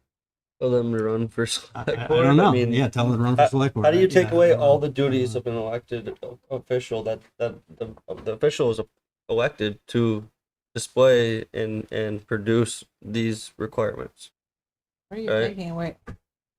We're It- advertising for a town manager. Where are you taking Okay, away so powers? throw it out there. Don't let the select board make any decision. Have the public make the whole decision. I mean, I don't know. It just seems crazy to me. If there's that little trust that we need to change the charter and the select board making decisions that they were elected to make. I'm not saying that. I'm saying though, as an elected official, you need to hear from your constituents, Ask and you them. need to have the whole process transparent. That's all I'm worried about. I mean, somebody I like and 100 voters in my area don't like it. I mean, I'm elected to represent them, not my own personal Yeah, opinion. yeah. So you are free to listen to what they have to say and to form your opinion based on what you hear. But what I'm saying is I want to give them the opportunity to say it. Your phone number is on the website. People can call you. I think my point is, yes. Okay, I'm gonna. go ahead. Do you understand? I do. I'm gonna toss another wrinkle into it that I just thought of. Thanks. My contract is up next July 1st, and we've talked about it's on your work list whether or not to reappoint me. Mhm. Do you want to have that? You want to be locked into taking public comment? Do I want to sit through that public comment? Didn't I just say new contact, new people, new job? I said Well, after Greg retires. I think I said that. But my contract, I you're gonna have to understand make a that. I see decision what whether or you're not. saying. Yeah, I do So, see right, it. so And it every doesn't time- specify that either. It Right, does, so yeah, it every doesn't say time a anytime there's a contract's new up, we're manager. essentially, yeah. I get It it. just talks Okay. about appointing. And so, and the other thing too is if you want to talk about our the appointment process for the manager, I think I'm not sure that charter review is the place to have that discussion. I think we should have a public discussion. We're going to talk about how we appoint managers and have that discussion and establish a plan for doing it rather than having it in the context of a charter update. Yes. Because we're making policy, we're forcing a policy change because it was requested by, you know, in this change here. And I think it's too big of a change to just bundle up to a charter change like this. That's, I mean, that brings another question too. Are we gonna vote on every single chapter, or are we just gonna say approve? We can. charter? We We're not we voting. We're just No, Well, I'm saying eventually if we this need makes to. if this makes Oh. it through review, right? Yeah. And we propose this to the voters. Is this gonna go chapter by chapter? Because, in my opinion, who's gonna read through Some it of it's and already see little gone to the changes like voters. that? Yeah, but not the added language. yeah. Not in the appointment of manager. Not No, this. but the ones that some of them we're not going to review, or the 5 or however many have Yeah, already with the gone. to development legislature. Right. So that's all done. So yeah. okay. What about the other? So we can decide how we want to do that. I've seen it done many ways. One way you can say you can do the whole kit and caboodle, vote the whole thing all at once. You can do it by chapter by chapter. You can do it change by change. You want. And just to give you some context, I'm not saying this is the way we should do it, but in the Vermont League of Cities and Towns municipal policy, which they vote on every other year, which is a meeting I've been to a number of times, they will say, okay, does anybody have any of the content in section 117.308 controversial? If nobody raises their hand, they vote for approval of that section.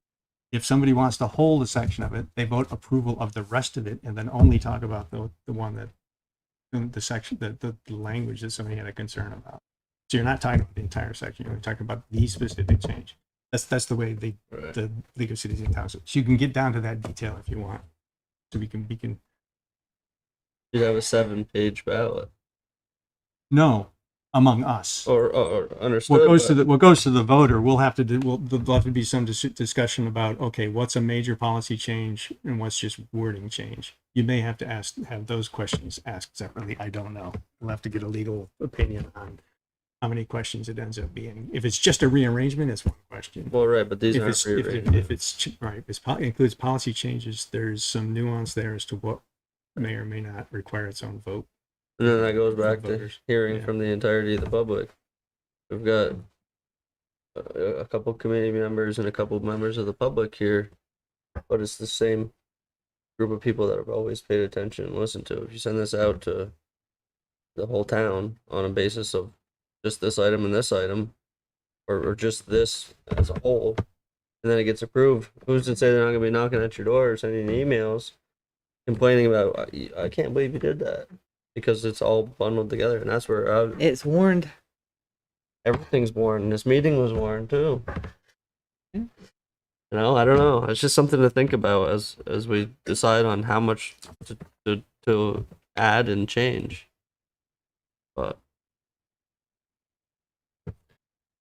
So I'm inclined to strike that sentence and have a separate discussion if that's something the direction that the select board wants to go to have explicit policy around how a manager is hired. I think that Yes, I would agree with that, as well as the rest of that section. Should all be in a policy versus in a charter. Would be my 2 cents. The statute is pretty clear on the town manager powers and duties at the state level. We've done a lot of work on that. So. right, all right.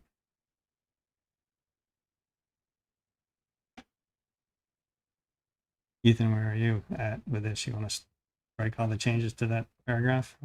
I mean, I'm having a hard time with one paragraph or the other because these are intertwined from top to bottom. We're only talking about 401 right now. Right, but some of the language is moved from No, nothing was moved from this one. 401. from 601 with added language. You're back in the wrong section. then. Appointment of manager. No, 117, 401. From 601, Says oh, it yeah, from moved 601 with that 601 language. to Yeah. Right. 401. So as long as we're just reverting that back to where it came from. We're wording it back to the wording. We're not taking it back to 601 because the Right, but the section that- charter's already been rearranged. Right. so that's just where it got moved. It came from 601 in the old charter. It's already been moved to So section. if we strike all the language, it'll be the 401. original language. Yes. Okay. I agree with that. Okay.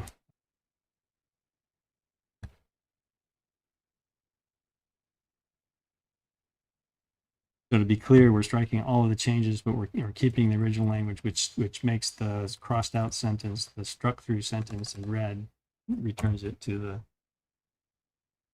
So then you're it telling to me the it's going to original read, the language. select board shall appoint by, do not by, okay, the select board shall appoint, you're taking it by majority vote. But you said that didn't need to be there. Right.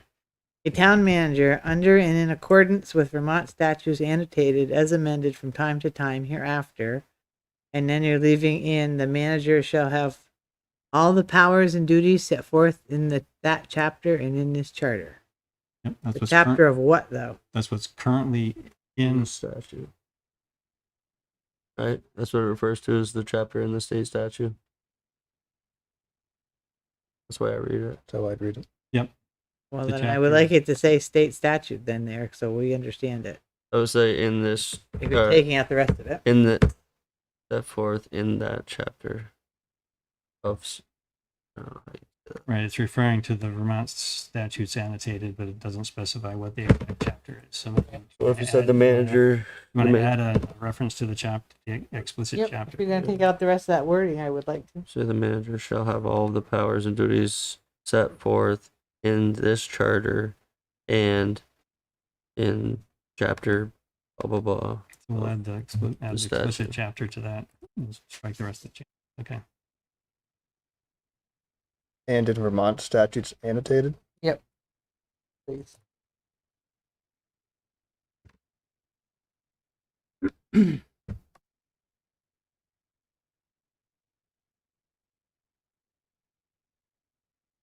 Okay, 402.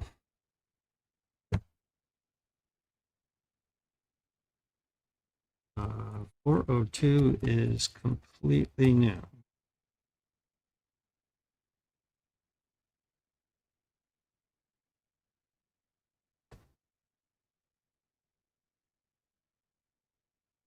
Yeah, 402 is A through F is all new language. Mm-hmm. What's the blue? So the blue was added Where did you by get that? Bill Ellis. I don't have any blue. There's Oh, blue, here it is. blue Okay, yep. underline. Okay. It's I'm also sorry, pink, but this- it's also pink highlighted. This hurts Yes, me. I have yes, yeah. like problems reading and learning Yes. in general, and this This hurts is- my brain. this is It complex. That's is okay. so That's just bad. from Bill. I get that. That's he just added state statute, just like we added state statute in the above one. That's fine. Yeah, so this is all new language. Says that this reiterates statute. Some of it does.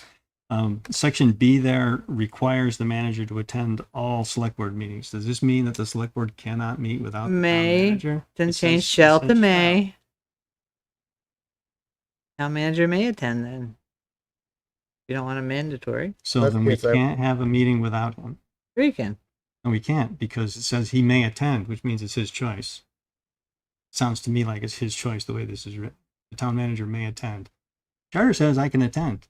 You can't have a meeting without me. I'm very concerned about that language. Yeah, I mean, if you're gonna say that, you'd have to say the town manager or his appointee shall attend. Take his place. He has to. I want to say, But then again, that He means- got his hand up. But then again, that requires somebody to. You can't have a select board meeting without Right. the Without manager. the town manager. That section A, I would almost delete to jump back for a second. A lot of that is kind of spelled out in statute. It's Mhm. not the exact same wording, but it's similar. It's also just how the council manager form of government works. Mhm. Same with B. I would recommend striking that entirely. I think that's something that can be spelled out in a contract and evaluations, just expectation with the manager. Shall attend all select board meetings if the manager has a family emergency, if the select board has a special meeting after the manager's, plan to Yeah. take time off, is out of And state, out that's of in the country. statute. I've read that right in the statute. Which part? Can't remember right now, but in the town manager powers and duties, it specifies that they should attend all, but it Yeah. doesn't say they have to. And should. I think it's a common, generally accepted standard, but require it is a big step. Same with the manager shall have the right to take part in discussion but may not vote. I think that's just a deemed part of the council manager form of government. I mean, that you can refer back to how all of our other, like the planning commission, we don't require staff to be there, and staff cannot vote. That's not laid out in the charter. I just But- don't. Statute says, Vermont state statute says the planning commission. we're not talking about the planning commission's procedures. Well, right, but I'm just using it as an example as to what's the reasoning for having Because the such town strict manager on the is town over manager. everybody. Everybody, but he can't vote now. Right? We're not taking it away from him. We're just simple. People understand what is. We're making the charter longer. Ethan, we're not. I mean, we I are. don't We think added so. 5 I paragraphs. I don't think so. I don't think this section's 1, needed. 2, because it's all 3, 4, specified by 6 statute paragraphs. and or by contract. I think this, I agree. I think this is, we shouldn't repeat statute and we shouldn't repeat his contract in here. Or his So you want to take 401 and 402 out? Is that what you're telling me? No, I want 401 to stay in the language that was originally in. Okay. Fine. I would say strike all of 402. Was there any language that was there originally? That's You don't totally want No, that's you don't want the completely- manager being accountable to the select board. You're telling me that? Statute already says so. So does his contract. Okay. Is there? There. Sit here and argue. We're never going to get through this. So Yeah, I know. I'll concede. So let me just understand. There's more 117, important things further 402. down. That whole title should be green. That Yeah, whole title never I existed. didn't monkey with the titles when I made No, the that's agreement. fine. I just trying Yeah, to. there was no section called responsibilities, Navigate. powers, and duties because those are all Okay. defined by statute.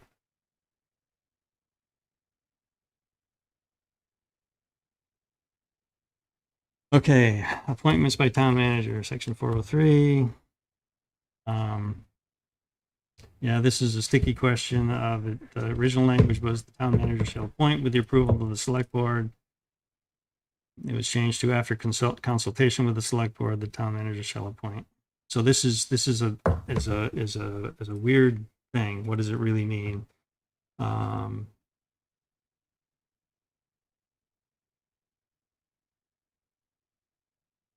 This explicitly says here after this is restricting the action of the town manager with regard to hiring some of his staff. Because he has to consult with the select board before making an offer. Why would we do that? Why wouldn't we? Council manager form of government says that once the town votes to go to a council manager form of government, the manager has has authority that's given to him by the state to hire all staff, hire, fire, discipline, blah, blah, blah, staff. And that the only staff member that reports to us is the town manager. All of those report to him. Or her, or they.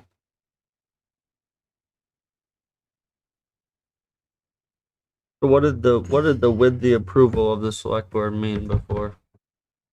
So generally what it means is that we rubber stamp.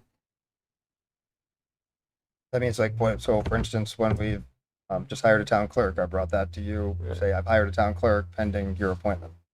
Is it in there for police chief, public works director, assistant town clerk even, versus Parks and Rec director is not specified in there. Finance director is not specified in there. So I can just hire those people, Right. or a future manager can hire those positions without it taking it to the select board. So I'm not sure why certain positions are specified versus not, but it also is just, I think some are more important than others, Yeah. but and then that's staffing. I think once you get into some of the stuff in here that looks like it's been removed, but cemetery commissioner, that's always Right. been a weird one. Right. Why the That manager should, that should appoints. just be an appointment by the select board. I would think so too. But yeah, so it's just this weird. That's why that was taken out, because that Appointments. should well, be same with the health a officer. commission. No, shouldn't the health officer be appointed by the select board or no? The state actually State. requires the select board. So even though in our charter it says that, and I've never gone to the state to have a back and forth because it's easier to just have you affirm. Well, as of right now, you affirm the manager's appointment. But the state looks for a select board For health appointment officer. of a health officer. Right, so that shouldn't be in there. I guess maybe my concern is, and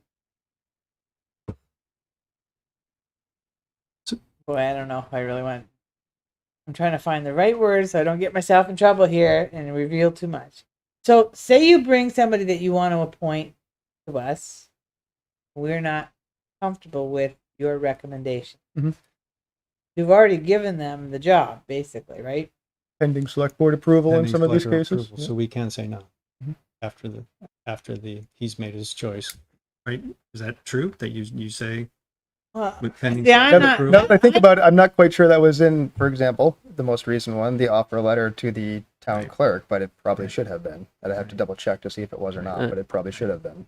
That should stay. Because I'll say, I'm without naming names, I had a concern with your other appointment of town clerk that didn't work out. Okay, just personally, yeah, okay. But had we been able to know, I guess, met the person before, or had her or his qualifications before you did the appointment, and then if questions came up, we would have had feedback for you. You know what I'm saying? I don't know how to word this correctly. No, I'm sorry. I've John, got Ethan's problem here tonight. I understand what you're saying, but something Andy said earlier, there's the council manager form of government, Right, where the manager is in charge of all personnel. right. Compare that to an administrator form of government, which is Jericho, Westford, Yeah. often the smaller towns in the state. The select board makes all those decisions. The administrator will go through the process and then often make a recommendation to the select board, but the select board has the final decision as to whether or not to appoint the fire chief, the planning director, the police chief, whomever. In this case, it's this weird blend where for these specific positions, the manager appoints them, but needs the approval of the select board. And so I don't know why in this case there's a half dozen positions that require select board appointment. I don't know. And that's by statute, by town manager government. Is that what you're telling me? Yeah, but I personally, Is that where that The came fact from? that all employees work for Greg, we can't go tell employees what to do. No, I got that part. But yeah, in Westford or whatever, that the select board can't. Okay, but what I'm 'cause they saying do though run the is town. this power granted to Greg as a town manager form of government somewhere in writing? I mean, the statute. Yes, in That's what I'm in asking. statute. Okay, that's but so our by charter- statute needs to be, and if you're going to take this out, there again, put in by these powers are granted by statute. Right? but the way this charter is written right now and approved, you would have to have approval of the select board for everything except for the fire chief that reads in the top line. Fire chiefs was added. Was correct. added, which I like. But I also, so if I'm getting nitpicky about this language, and I'm one of the ones who called out when the charter review committee first started going through this and said, let's take a look at this section because it's confusing. Yeah. Now, we have handled it in practice where it says the town manager shall appoint with the approval of the select board the following, and the town manager has appointed these positions and then gone to the select board for approval. I could argue that means that I just need to go to the select board and say, do you give me approval to appoint these positions? Oh, without names. And then, Oh, right. and then you have the authority, you Say grant that. no. No, just say, well, or you could say, They you could say could. We need more no by the information charter, now. and you could say, no, we're not going to allow you to appoint these positions without our approval, and you can pick and choose Without certain ones. information. Gotcha, But it's just, it gotcha. becomes this more confusing Yeah, thing. yeah, So yeah. to me, it's more, do you give the authority to the manager to appoint these positions or not? And if it's not, okay, but then the manager shall appoint and the select board shall approve each of the, something like that, just to clarify exactly when the select board approval is needed. I mean, personally, I'd revert back to the original writing on that first section A. I'd strike health officer. I'd leave fire chief, and I'd leave with the approval of the select board. And I don't. The 45 days doesn't seem overwhelming.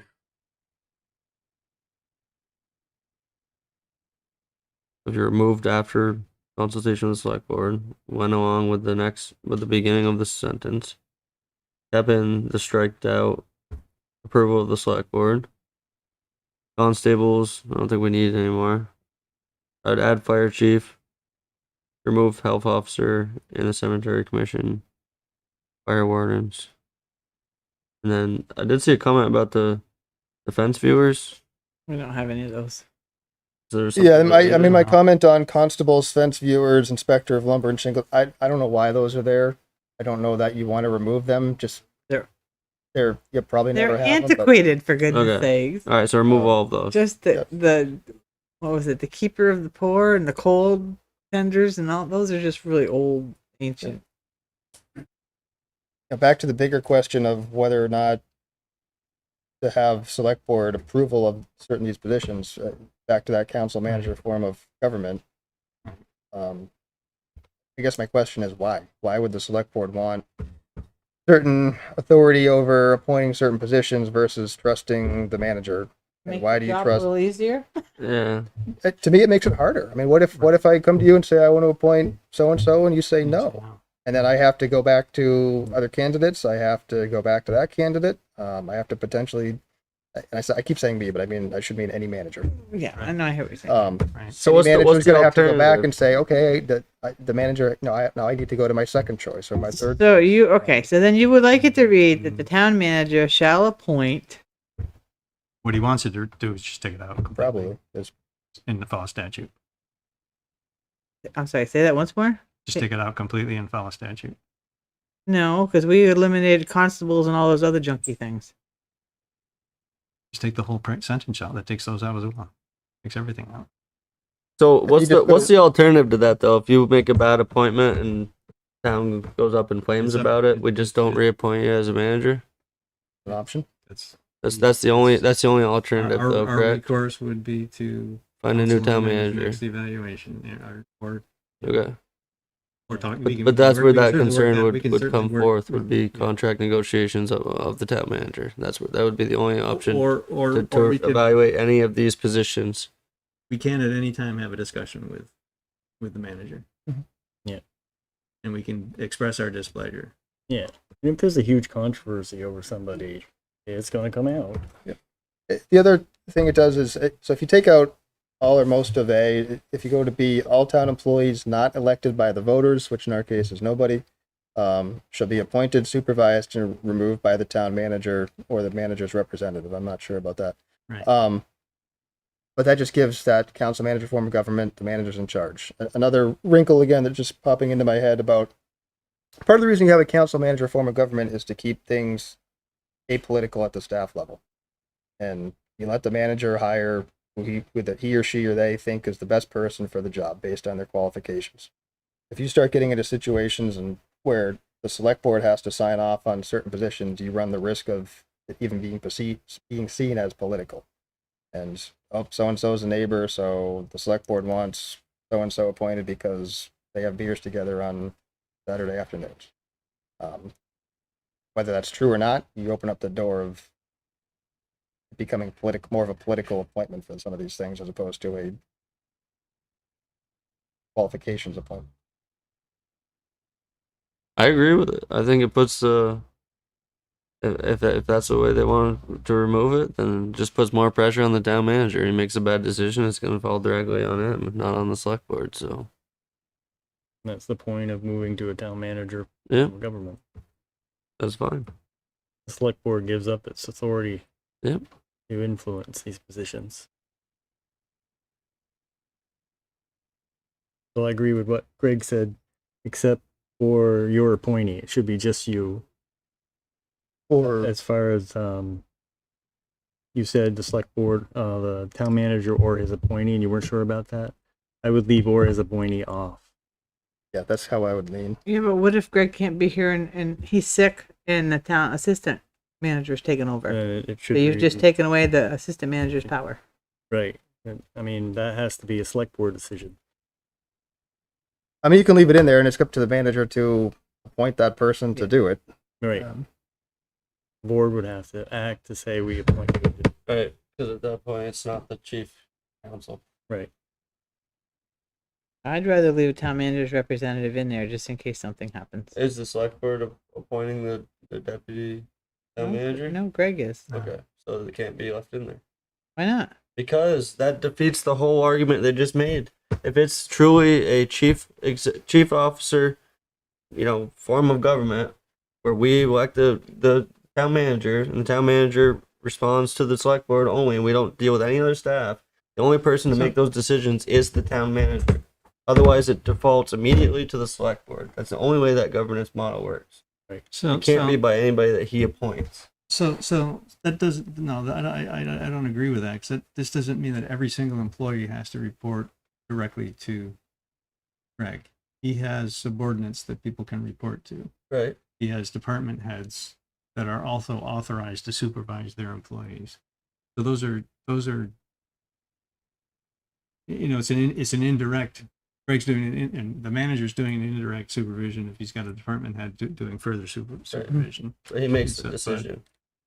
no, now that I think about it, I would leave the representative in, and I can think of examples. When recreation hires seasonal parks employees, they do that. I can think of one instance in the time I've been here where I would say we're not going to hire a certain person, but for the most part, we trust people to make those types of seasonal things. I'm giving that representation to Parks and Rec director. So the first section A needs to be edited to read the same way, because if something happens to the town manager, you can't appoint any of those positions. In that theory, No. If you would have to change the town manager Keep that section. and the town manager's representative. I mean, So you're we reading can- way too far into this, Yeah, Ethan, I thought the discussion was just to take out section A altogether. right? And then you added in this language in B.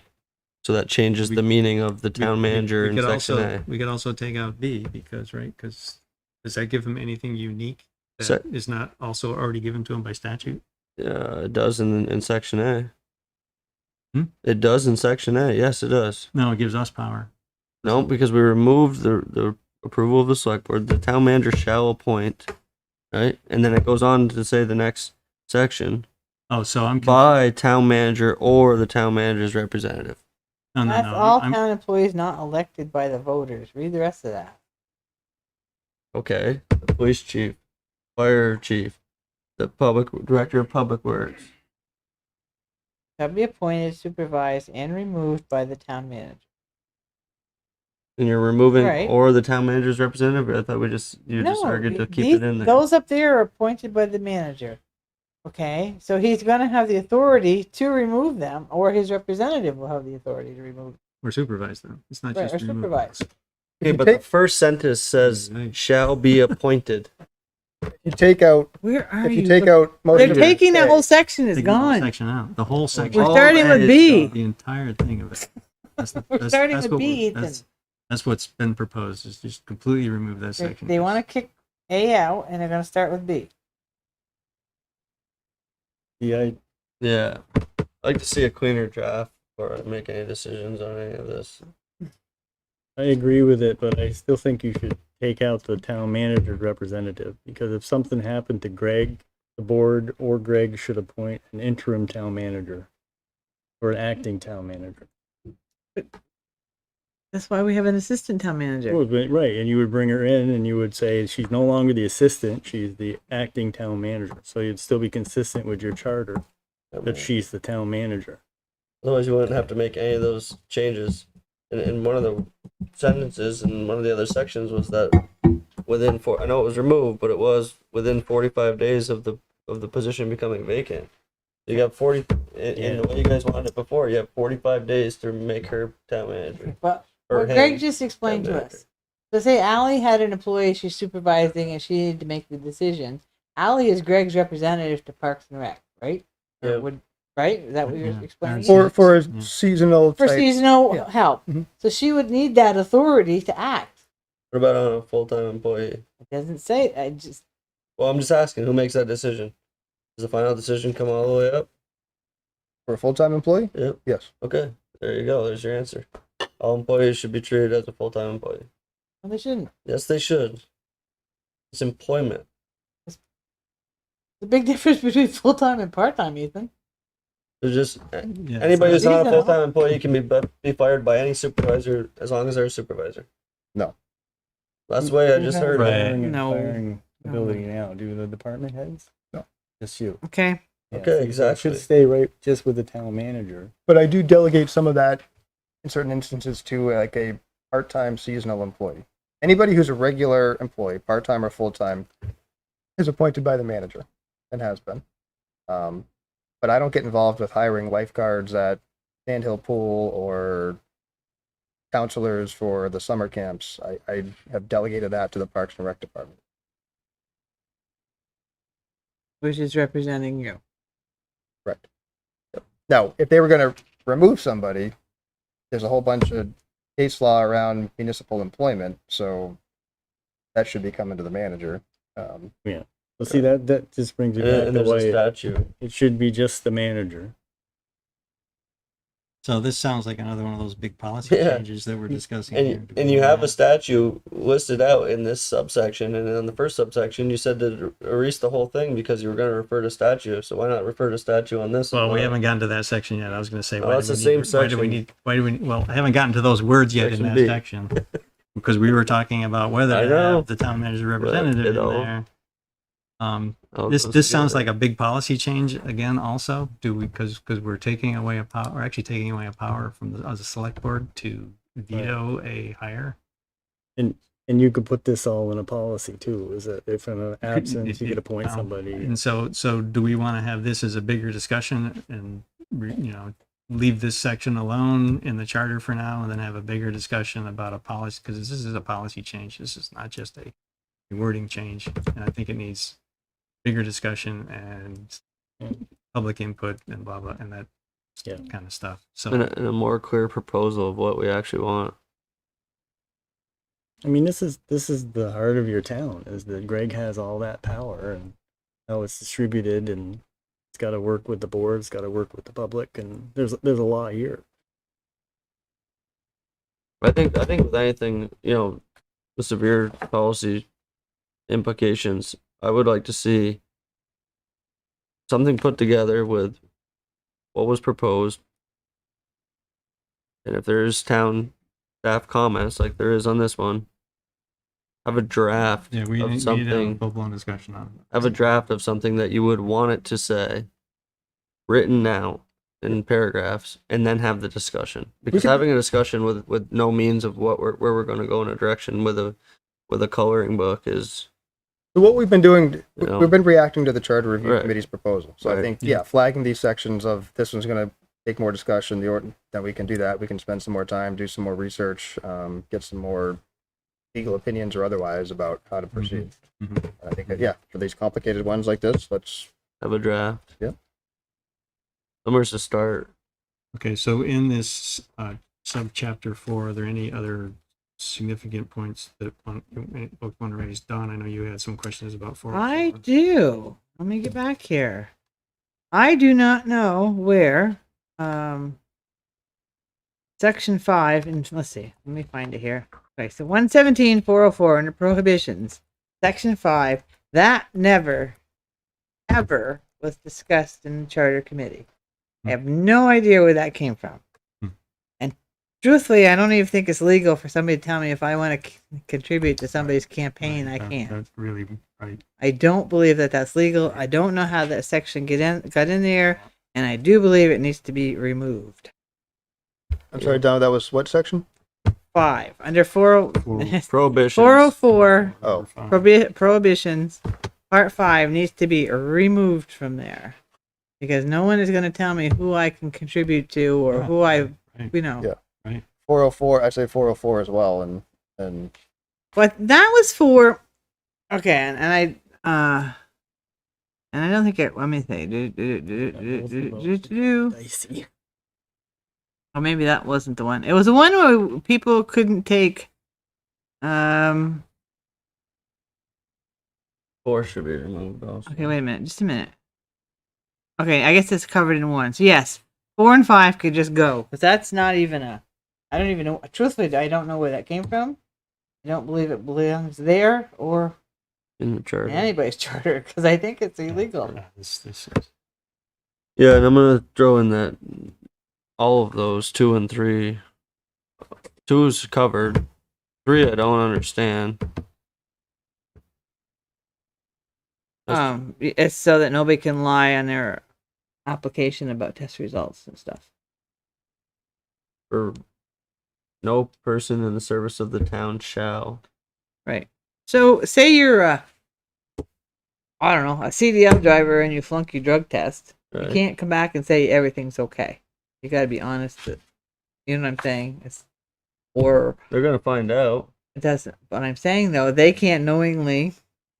They can't lie about it. They've got to come back and be truthful. Or you can't. I don't know. I'm just saying. Constitutionally speaking, you can say whatever you want to say. You're gonna get terminated when they find out the results of the test. But they're willfully making a false statement. We don't want them to do that. Or to tell Greg that you're certified in something and you really aren't. Or to, I don't know, to tell somebody. I don't think that will. I don't think that has. I don't know if there was any Bill Ellis comments on that. I don't think that's an issue for the charter. I think that's an employment issue. If somebody lies about their qualifications. Well, right, but I don't think that I has think the manager finds out. any law. It's Not any law. Any jurisdiction in a charter over state law. Well, I don't know. When I read that whole section, I didn't think that any of it needed to be there, but maybe somebody has. There's no person in service to the town. We just don't want them lying to get their job. Basically.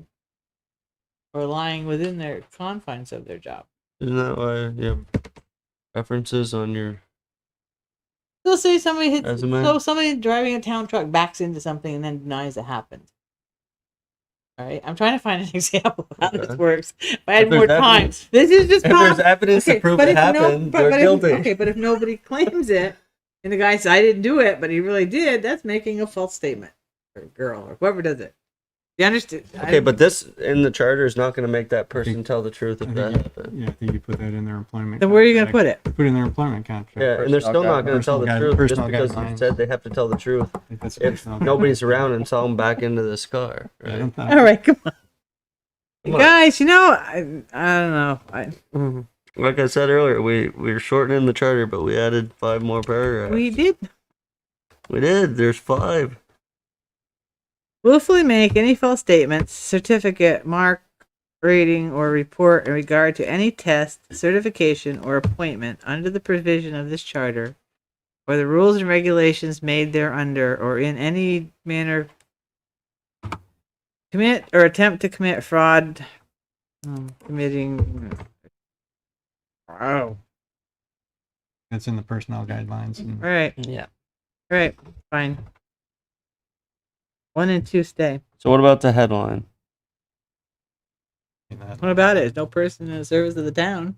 So there's this came from former section 903, and it used to read, "No person in service of the town shall either directly or indirectly give, render, pay, or receive any service or other valuable thing for or on account of or in connection with any appointment, proposed appointment, promotion, or proposed promotion."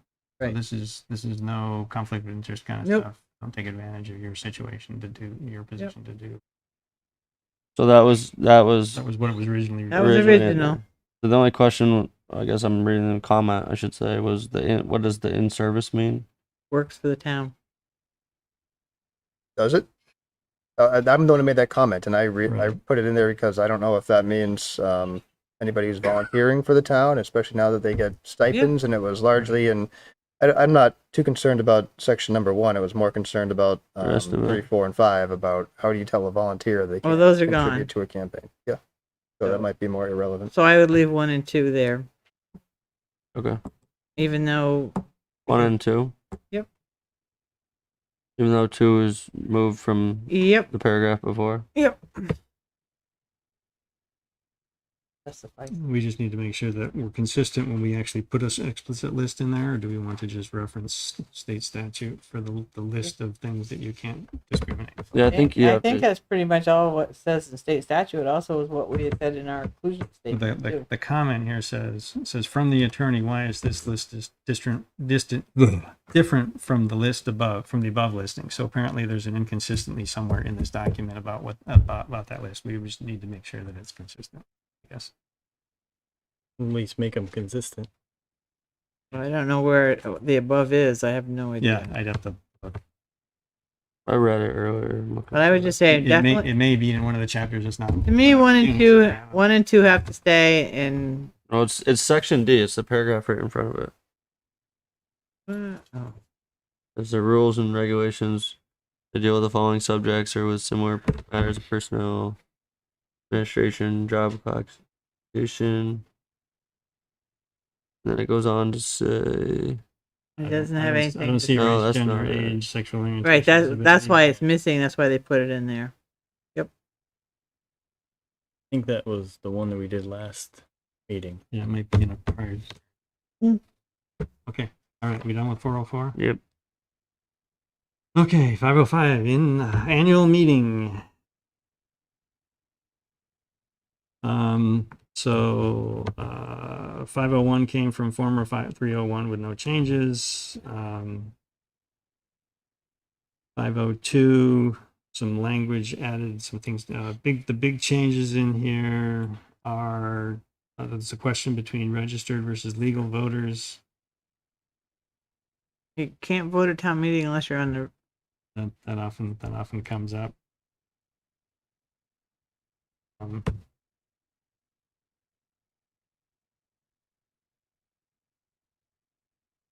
Yeah, but you can register to vote at town meeting.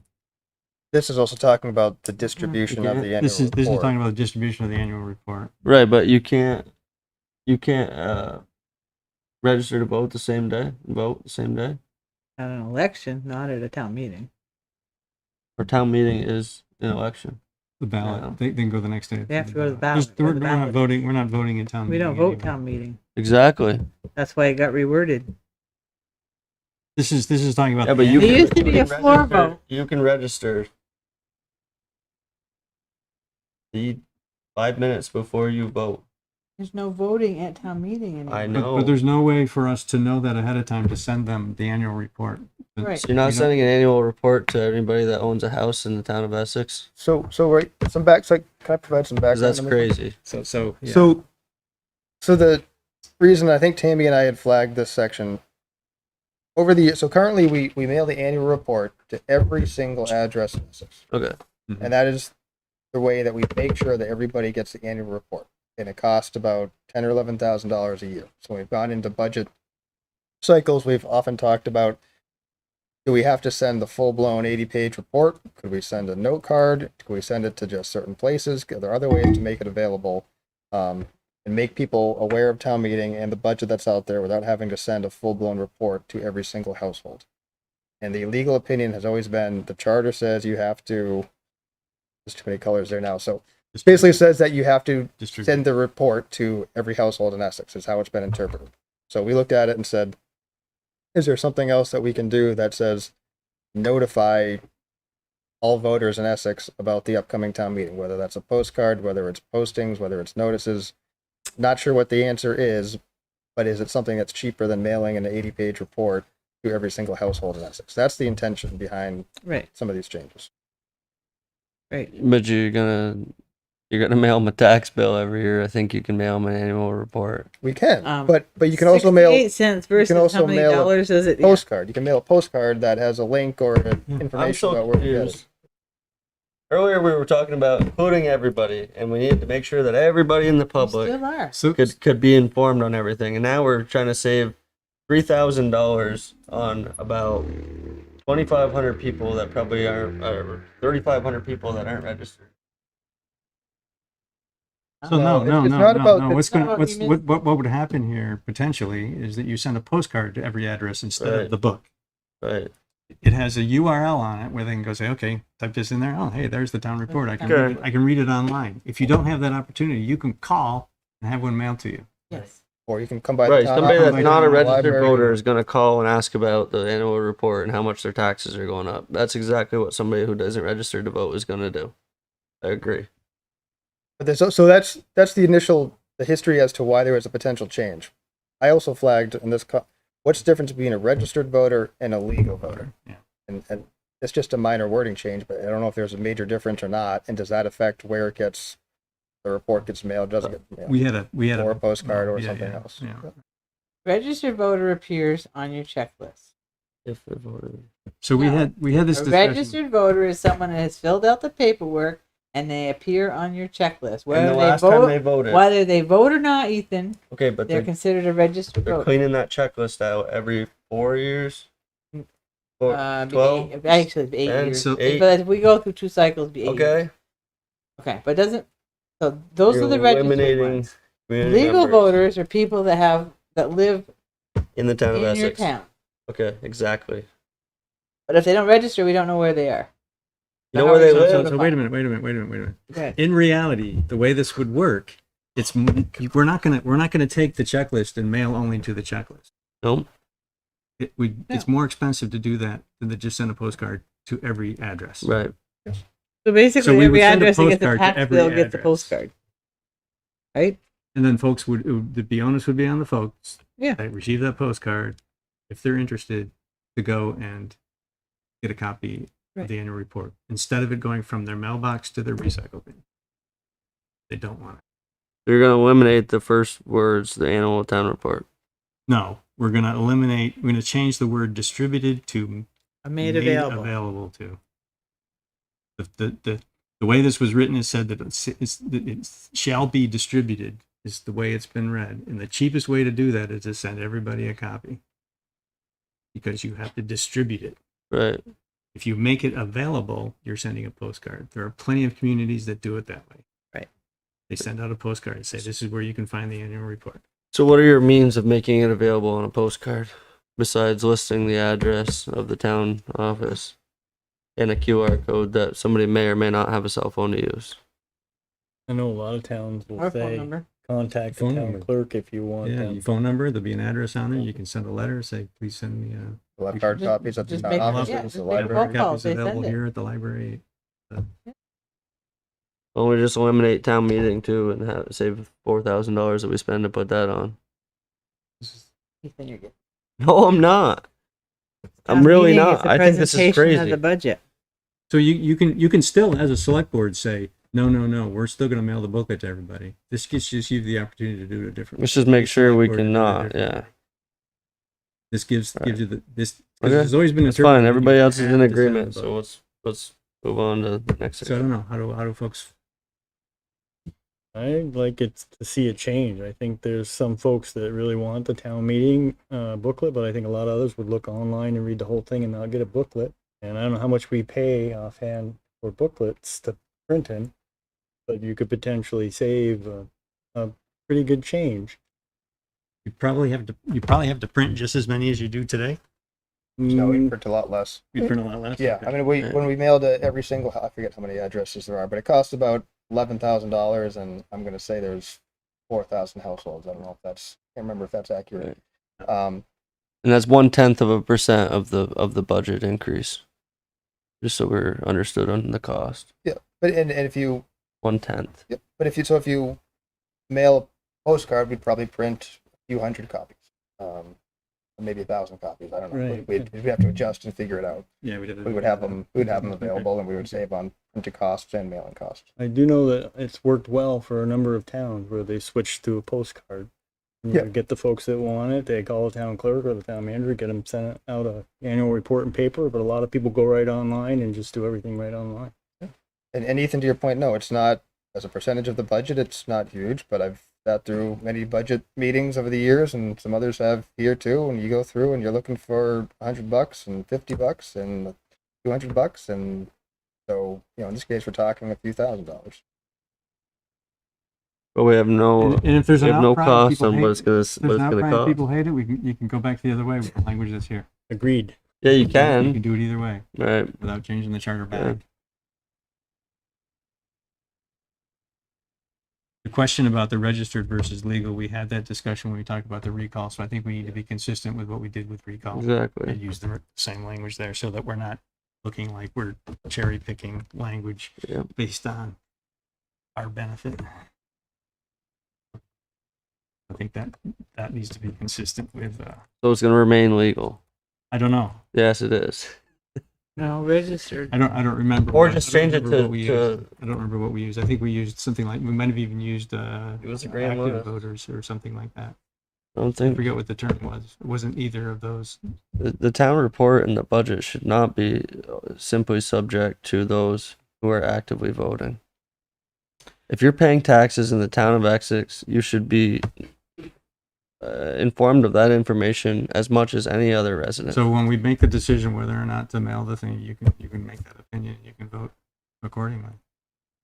But you think registered is a better word? No, I don't. I think it needs to be consistent with, we're sending the postcard to every single household, whether the people are registered or not. Okay, so what language are you gonna use? Why don't you just take out both those words and just distribute it to the voters To of the the town of voters. Essex? We can figure out, right, what's the right word that needs, or you does the can word need to be interpret in there? voter. Just take the word out, right? Just take registered legal word out and just distribute it to the voters of the town. Whatever. Yeah. Ruth is waving over here in the.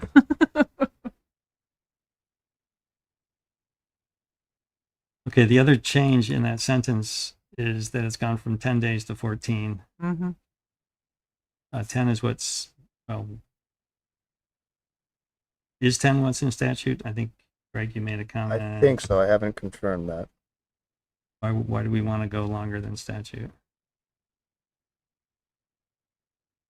Gives people 4 more days.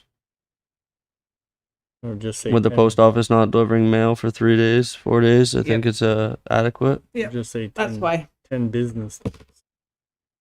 And I guess in this case, we are also requiring if the voter wants a copy of it, they have to take an action to get it. So, okay. If you say 10 business days, that covers both.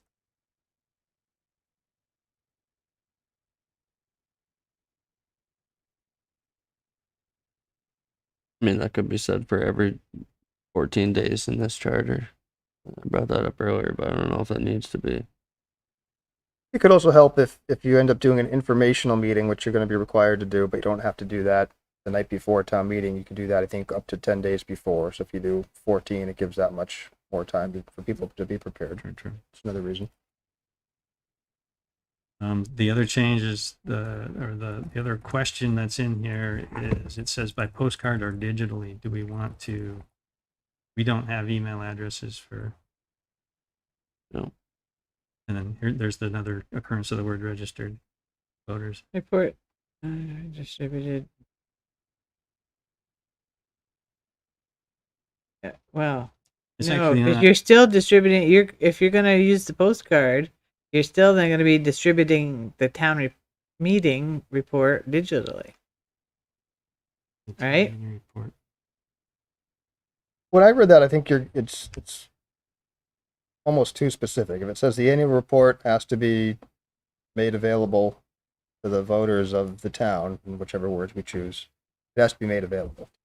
If you start saying postcard or digitally, then what if you want to do a flyer to provide some more information? What if you don't have email addresses? It'll be on the website, but what does that mean? Doesn't the I first sentence and the second sentence say the same I thing? was gonna say it sort of does. I mean, you could just the way we changed that first one, you could no later than 14 days prior to the annual meeting, notification of availability of the annual town report. Yes, see that's a repetitive sentence. Right, but it should say it needs to say somewheres in here that it's going to be distributed by mail. Because otherwise you have no means of identifying how it's going to be distributed. Well, what if the post office goes out of business? Well, then we'll have to change the Oh charter. my gosh. Or All right, specify so then you how. could, okay, you could do that then. Wait a minute. Okay, so prior to registered voters shall be made available to register to the voters of the town no later than 14 days prior to the annual meeting. Okay. Then notification of the availability of the town report and the warning for the annual meeting shall be distributed by mail to all voters at least 14 days prior to the annual meeting. Does that work? So why? But 'Cause those, you're- those you're- two sentences say the same thing. Because I don't know why. Somewhere in there it just says Something- it just has to because say how you He deliver wants it. to put post office. He wants to make sure people know it's coming by mail in there. So figure out how you want Well, to do you have to have a means of how you're distributing it. It didn't before. And it didn't before. It didn't before. It just said distributed. If I may, it sounds like this is one where you seem to be in agreement more or less on the Just the wording is concept. wrong, It's the yeah. wording. We can work on the language and get a that legal works. opinion on that. I think that the two sentences are redundant. They both say the same thing with slightly more content in the second sentence. Mm-hmm. So confused by two sentences. There again, take out the registered and make it all voters. I like to Redo it. make a comment for the record too that the less mail that the post office sees every year, the more likely they are to go out of business. All right, we're almost to the end here. More mail, I think they go out of business. So, this is a bone of contention here. I think this is kind of interesting that the change that was proposed was to change it from 7 o'clock in the afternoon to 7:30 o'clock in the afternoon to 7:30 p.m. The Why is that a bone of contention? because why 7:30?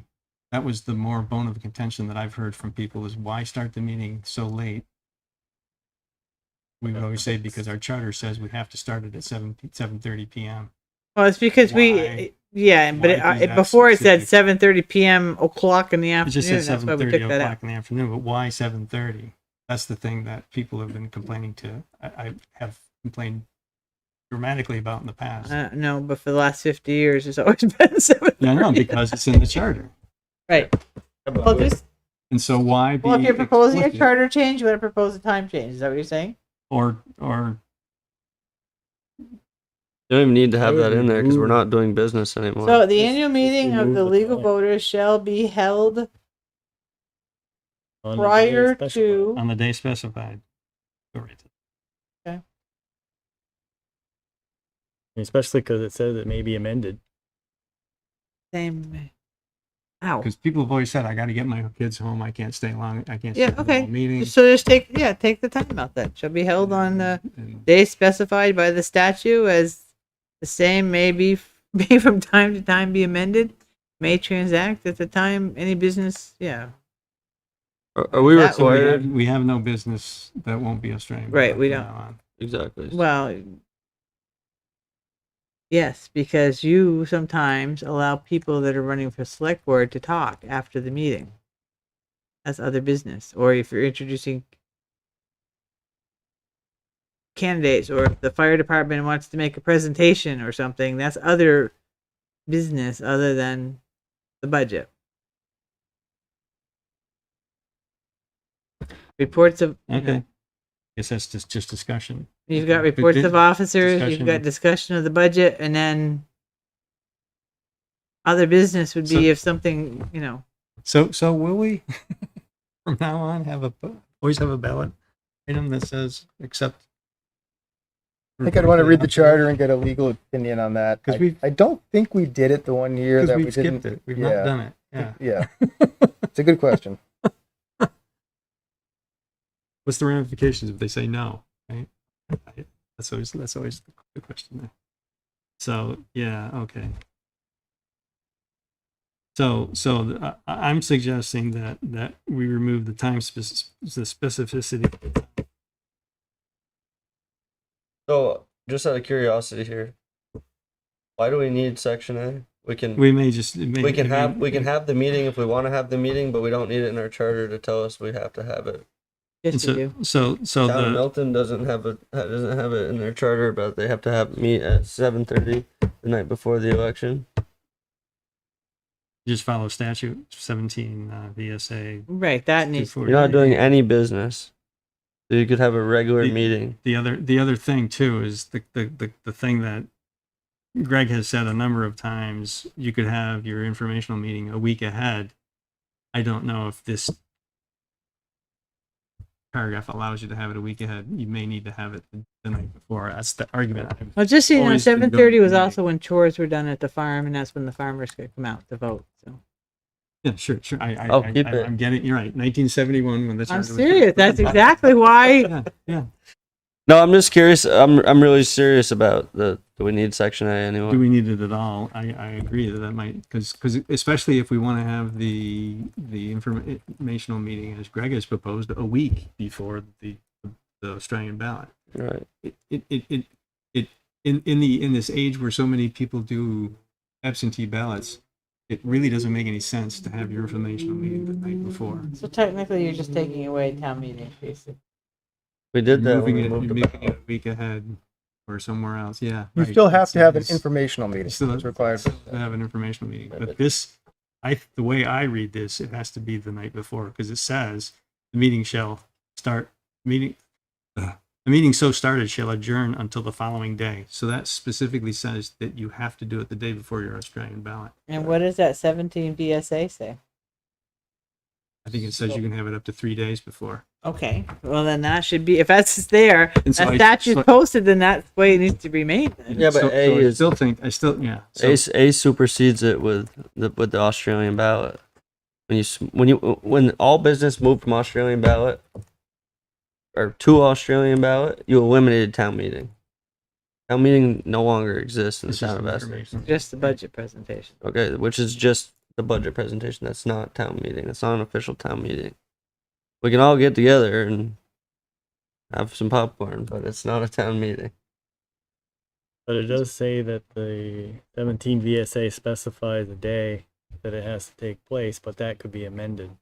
Right, but I'm sure 17 VSA, one is B and one is A. Annual town meeting is B, which I'm sure refers to being the day before town meeting. No, it says Election day. It says up to 3 days because And then often A, have their and then A is probably the Australian ballot. people often have their Voting day. their town meeting on the Saturday, so that people can attend all day. They have it all day long Right. on a Saturday. They have So And- what if and- other business comes up? it goes to Australian ballot. Yeah. No. What do you mean? Say other you wanted business? to make a presentation. Say, We can have a special meeting anytime we want. Right, that's not town meeting, Yes. special business. There's no specified town meeting special business. You can't just I'm make not- special business for town meeting, right? And we can't but decide. town meeting, you get the largest turnout for people that are interested. We So eliminated if you it. were trying to do a presentation, Yeah. say for the future plans of your purchase, Mhm. that would be the ideal time to do that because that's when you've got your biggest audience. Mhm. Wouldn't that be other business? That would be your informational meeting. It's information meeting. In which case, you could have a other business or public Okay. to be heard, like you do what you had been doing at your annual meeting. Informational meeting basically replaces informational meeting basically replaces annual meeting. It's just that there's no votes. There's a chance to discuss what's on the ballot, what's being voted upon. So then, why don't you take out annual meeting and put in informational meeting? I think We might, and that was I think there needs think Because it- you it- still because have Then it allows you to have other business. your annual meeting, which is election day. Unless you just want to call it That's election. town meeting day. Well, if you're That's annually, still going to refer to the statute, you have to look and see what right? 17 We voted VSA last A year. and B say. We took the last floor vote ever in the town of Essex last year to move all other business to Australian ballot. That was the last vote to ever happen at a town meeting. Yep. And we were all part of it.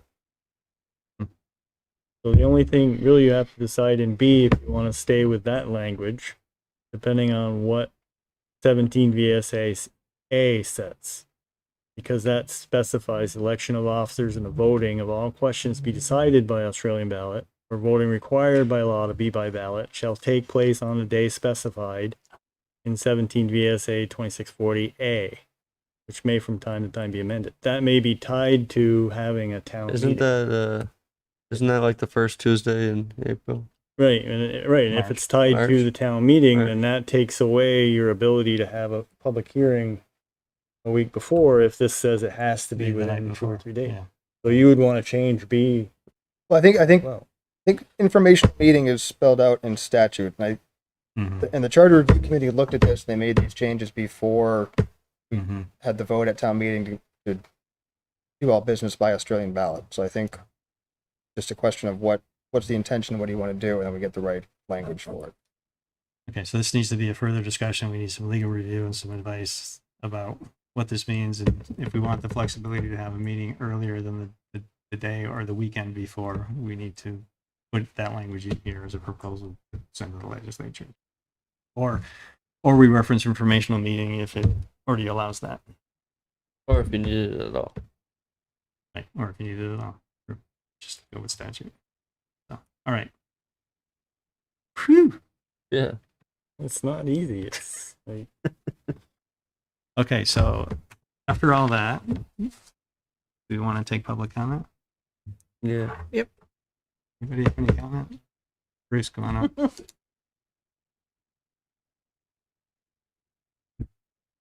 Bruce Post.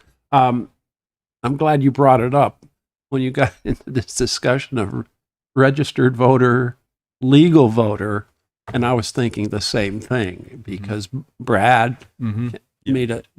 he had real concerns about the recall provision, and I think he ended up voting against it. I can't remember because he didn't like how he came down on that, and I can't remember how he came down on it, but I think it should be parallel. Mhm. And then I don't know do you have any idea now what the annual meeting is going to be? I don't know. So do you want me to answer that or try to answer that? Yeah. So, we voted last year, the town voted last year to move all town business questions to Australian ballot. Right. And so we still need to have what's called an informational meeting. Yep. The question is, my interpretation of our charter says we have to have them the night before. But that I may be wrong because this says annual meeting versus informational meeting. I don't know if those are different in statute. Yeah, and I mean, if that's those apply. So we why I need was to thinking sort about that it out. because So yeah, I guess we don't know the answer to that. Let's say people want to debate, get together and have a debate about whether it's districts, or maybe we don't want a strong town manager. Maybe we want to go in a different direction.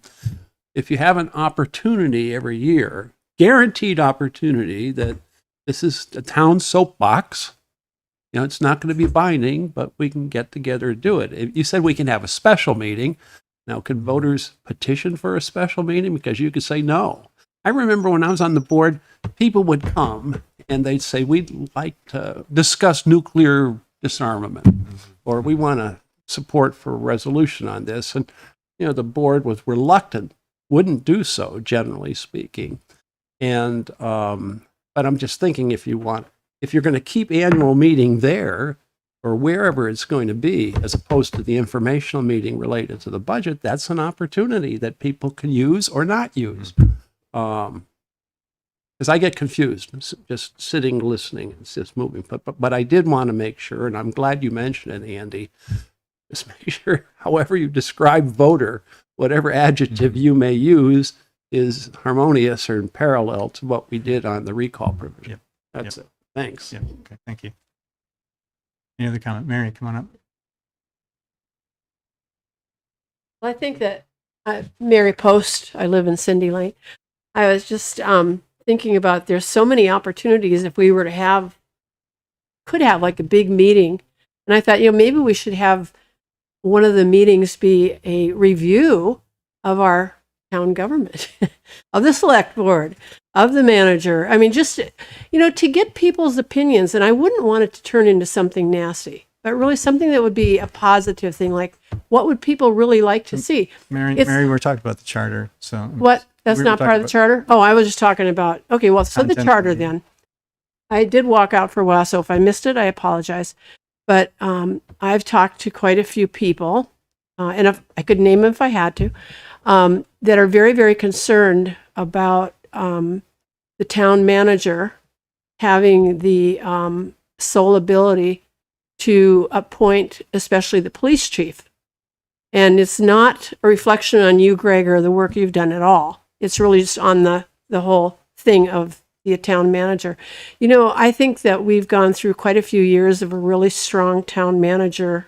This is probably not going to be about probably not appropriate, not about the charter itself, but just to say that we've had a really strong manager, and I don't think it's necessarily gone well, and that's why so many people don't feel like they're ever listened to. And so if we continue to give more sole responsibility to the town manager, like even choosing the police chief, that's kind of putting people a little over. And I just know that everybody that I have talked to, that's the one thing they go, no. So I just wanted to pass that along, because I think it goes along with the fact that people feel they're not being included, they're not being heard. If the town manager gets to do everything, well, what's the point of having our select board here? You know, if you can't even do, you know, be like the checks and balances of the U.S. government. You know, I like the idea that the town manager can run things, but there's a checks and balance that goes with the select board. And if we're getting further away from that, I think that's going to cause more problems for people. That's just my opinion. Thank you. Thanks, Mary. Yeah, we're going to have a bigger discussion about that section of the charter at a later date. Yeah. Irene, come on up, identify yourself. Good evening, Irene Renner. Sorry I'm late. I just wondered why we would send annual reports to voters of any stripe rather than all residents, since all residents pay taxes, and we have a number of people here who are not U.S. citizens and are not on the voter list because of that. I think everyone deserves to know what the town committees are doing, what the budget is about, and so forth. Thank you. All right, thank you. Anybody else?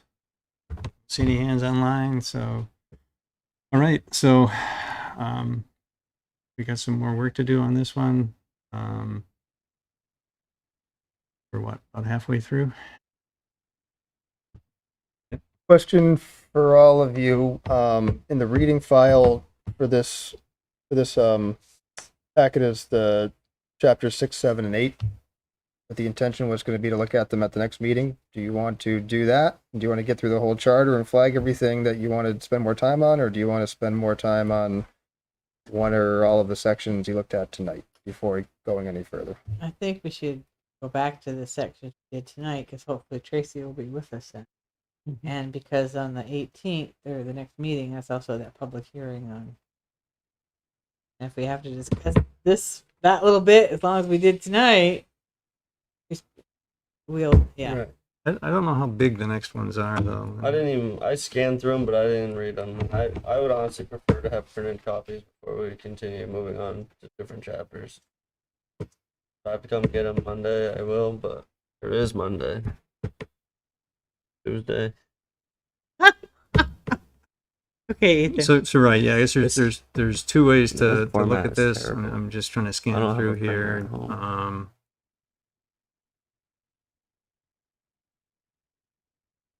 There are some big things So in here if that you maybe we would- need to discuss, but If not you just got a that copy of big. the original charter, could you Right. then use that and compare it?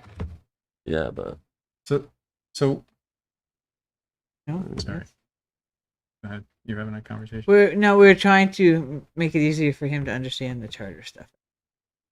There's a couple ways we could do this. We could finish going through the charter and then move forward with the uncontroversial parts. Set that aside and then only work on the parts we're struggling with, or do you want to stop and work on the parts we're struggling with and not potentially finish the work before we need to warn a vote? That's what I'm We have to concerned. warn it in January, right? We have to warn it. Last year, I think you need to start having public hearings in Start December. having public hearings in December. So yeah, and we only have one meeting in September. do we want to rush something that No, I'm not saying we rush anything. I'm just saying we look at the stuff the I would and, just and like move to- forward with the non-controversial part, and we can get that off our table. And then we have the whole question of manager powers and like, you know, the other things that we struggled with tonight. We can have longer discussions with more public input. So just make that one meeting, the business at one meeting. That's it. So I'm just saying, if we have as much discussion, it's gonna. Because right. Because changing who the manager can appoint without select board approval No, is a right. big deal. It could take a long time to Yeah. get through that discussion, and then before we know it, it'll be November, and then we're talking about budget. Right. And then do we want to start talking about budget? Have that interfere with getting at least something done on this? Well, okay. Let's. Yep, I understand. So, yep, I could support finishing it up and non-controversial ones. Let it go and then come back at it. Yeah. Agreed. Okay. And we'll I don't know. We'll try to figure out how to help Ethan. I don't think it's just me. I mean, I just think there's so many people in the confusing. public that It's- haven't it's- said anything either. I mean, this is terrible. It's confusing. The whole The whole color change thing is the really color change screwy. thing is not as easy to deal Especially when with. different colors all of a sudden pop up and like, where did that one go? Yeah. All right. So we'll because it was the I feel for those with a color disability because they're probably reading it like, what's going on? it was the oh gee, I'm even losing the word tonight. The ordinance one, right? The ordinance one that was very, very messy. So all right. So I think continue on with those sections. I don't think they'll take as long, but I could be wrong. And I think the last set is also very short. So the one after this, because there's two more sets. There's 11 chapters or something. All right. But Bruce, thank you for being here tonight. You and I guess Margaret left. Yeah. Thanks for your comments. When we would put together like we'd have to go to conference, try to think about how to make it. We would do, I'm glad you mentioned side by side, it's labor intensive. We would have 14 by 17 documents, existing laws, Mhm. and it passed bill, it's different. You lined up sections like in 109 ordinances, go on here, you just line them up. And so you could see what a lot easier. I looked at I could, oh, I'm sorry. I have my audience. But I just like the idea when you mentioned side by side, because it was a very clean way of looking at it. The color stuff just boggled my mind.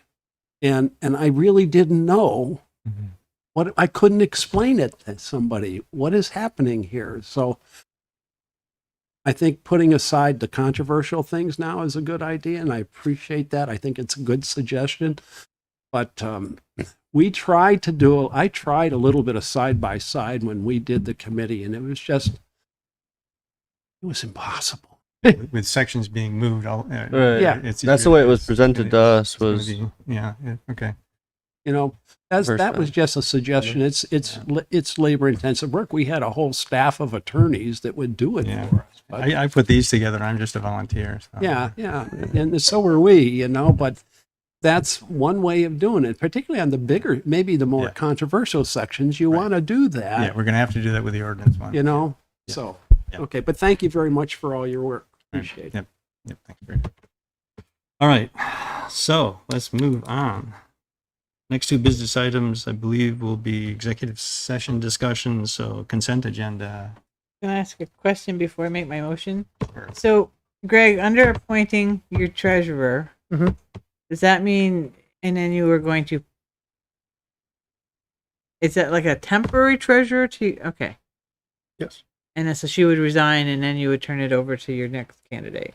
Yes. That- That's the okay. plan. Yep. I didn't know if it was going to be a thing or whatever it was. Okay. Yeah, this is just So currently Susan is still our treasurer. Oh, oops. Okay, because she was who was appointed. got it. Yep. Okay. Makes sense then. I make the motion, we accept the consent agenda. Second. Thank you, Don. Thank you, Ethan. Any further discussion? I had just one question. Yep. Under the tree farm management, they listed 1544 as other expenses. I was just curious what those were. That was my only question. It doesn't change the vote. I'm gonna have to get back to you on that one. I was that's curious fine. how they came up with it. December 31st, 2023 budget presentation when we haven't even, something could still happen between September and December, so. All right, any further discussion? All those in favor of approving consent, please say aye. I Aye. Opposed, say nay. This is 4-0. make the motion, we accept the reading file. No, we don't. that's accept right. it. We don't It's need to just- do it's just- It's just select board member Yep, comments. it's Anybody all have any right. comments you want to make? And on the taxes, I thought, I guess what would you expect from the tax department except more confusion? So, Yeah, and I will say I got an email from Craig Bolio, who's the tax commissioner, that came in Friday afternoon, so I didn't have time to add it to the agenda and put it in the packet. But he said that they did reach out to online vendors and retailers in February and July to remind them about the limitations with five-digit zip code. We'll see how helpful it is, but it's something that was not mentioned in the letter. I wanted to point out that there is a link in that letter to the form that you can use to request a refund from the state if you're unsuccessful getting a refund from the retailer. Fortunately, it costs you a first-class stamp to send it in because there's no way to do it electronically. But if you need to go that route, the link to the form is in there. I've been saying this for a long time. I printed it out. I'm going to test it out, see if it works. I got my documentation together, so I got to do that. I'll do that. Let you know how it goes. I got a comment. I just wanted to thank the Public Works for all their work over on Susie Wilson Road. I was going through there, and there was a lot of people that were very patient with them, and it's important to note that that is the town's responsibility to take care of that section of road. So those are our employees and possibly residents of our town that are out there doing the work, and I think as a whole we need to look out for our public's work a little bit better. There's comments online and many other things that went around that, so. Right. Any other comments? Hey, now. I move that the select board make the specific findings that general public knowledge of contracts would place the town at substantial disadvantage. Second. Thank you, Don. Thank you, Ethan. Any further discussion? Those in favor, please say aye. Aye. Opposed, say nay. Motion passes 4-0. I move the select board enter into executive session to discuss contracts pursuant of 1 VSA 313A 1A to include the town manager. Second. Thank you, Don. Thank you, Ethan. Any further discussion? All those in favor, please say aye. Aye. Opposed, say nay. Motion passes 4-0. The real estate ones too. I move that the select board enter into executive session to discuss the negotiating or securing of real estate purchase or lease options in accordance with 1 VSA section 313A2 and to include the town manager and deputy manager. Second. Thank you, Ethan. Thank you, Don. Any further discussion? Will we be making any decisions based on that? So we won't be coming back to this. We'll adjourn. Well, we may just stay right here, but we won't be reopening the meeting. Adjourn executive session. And thank you, everyone, for your attendance.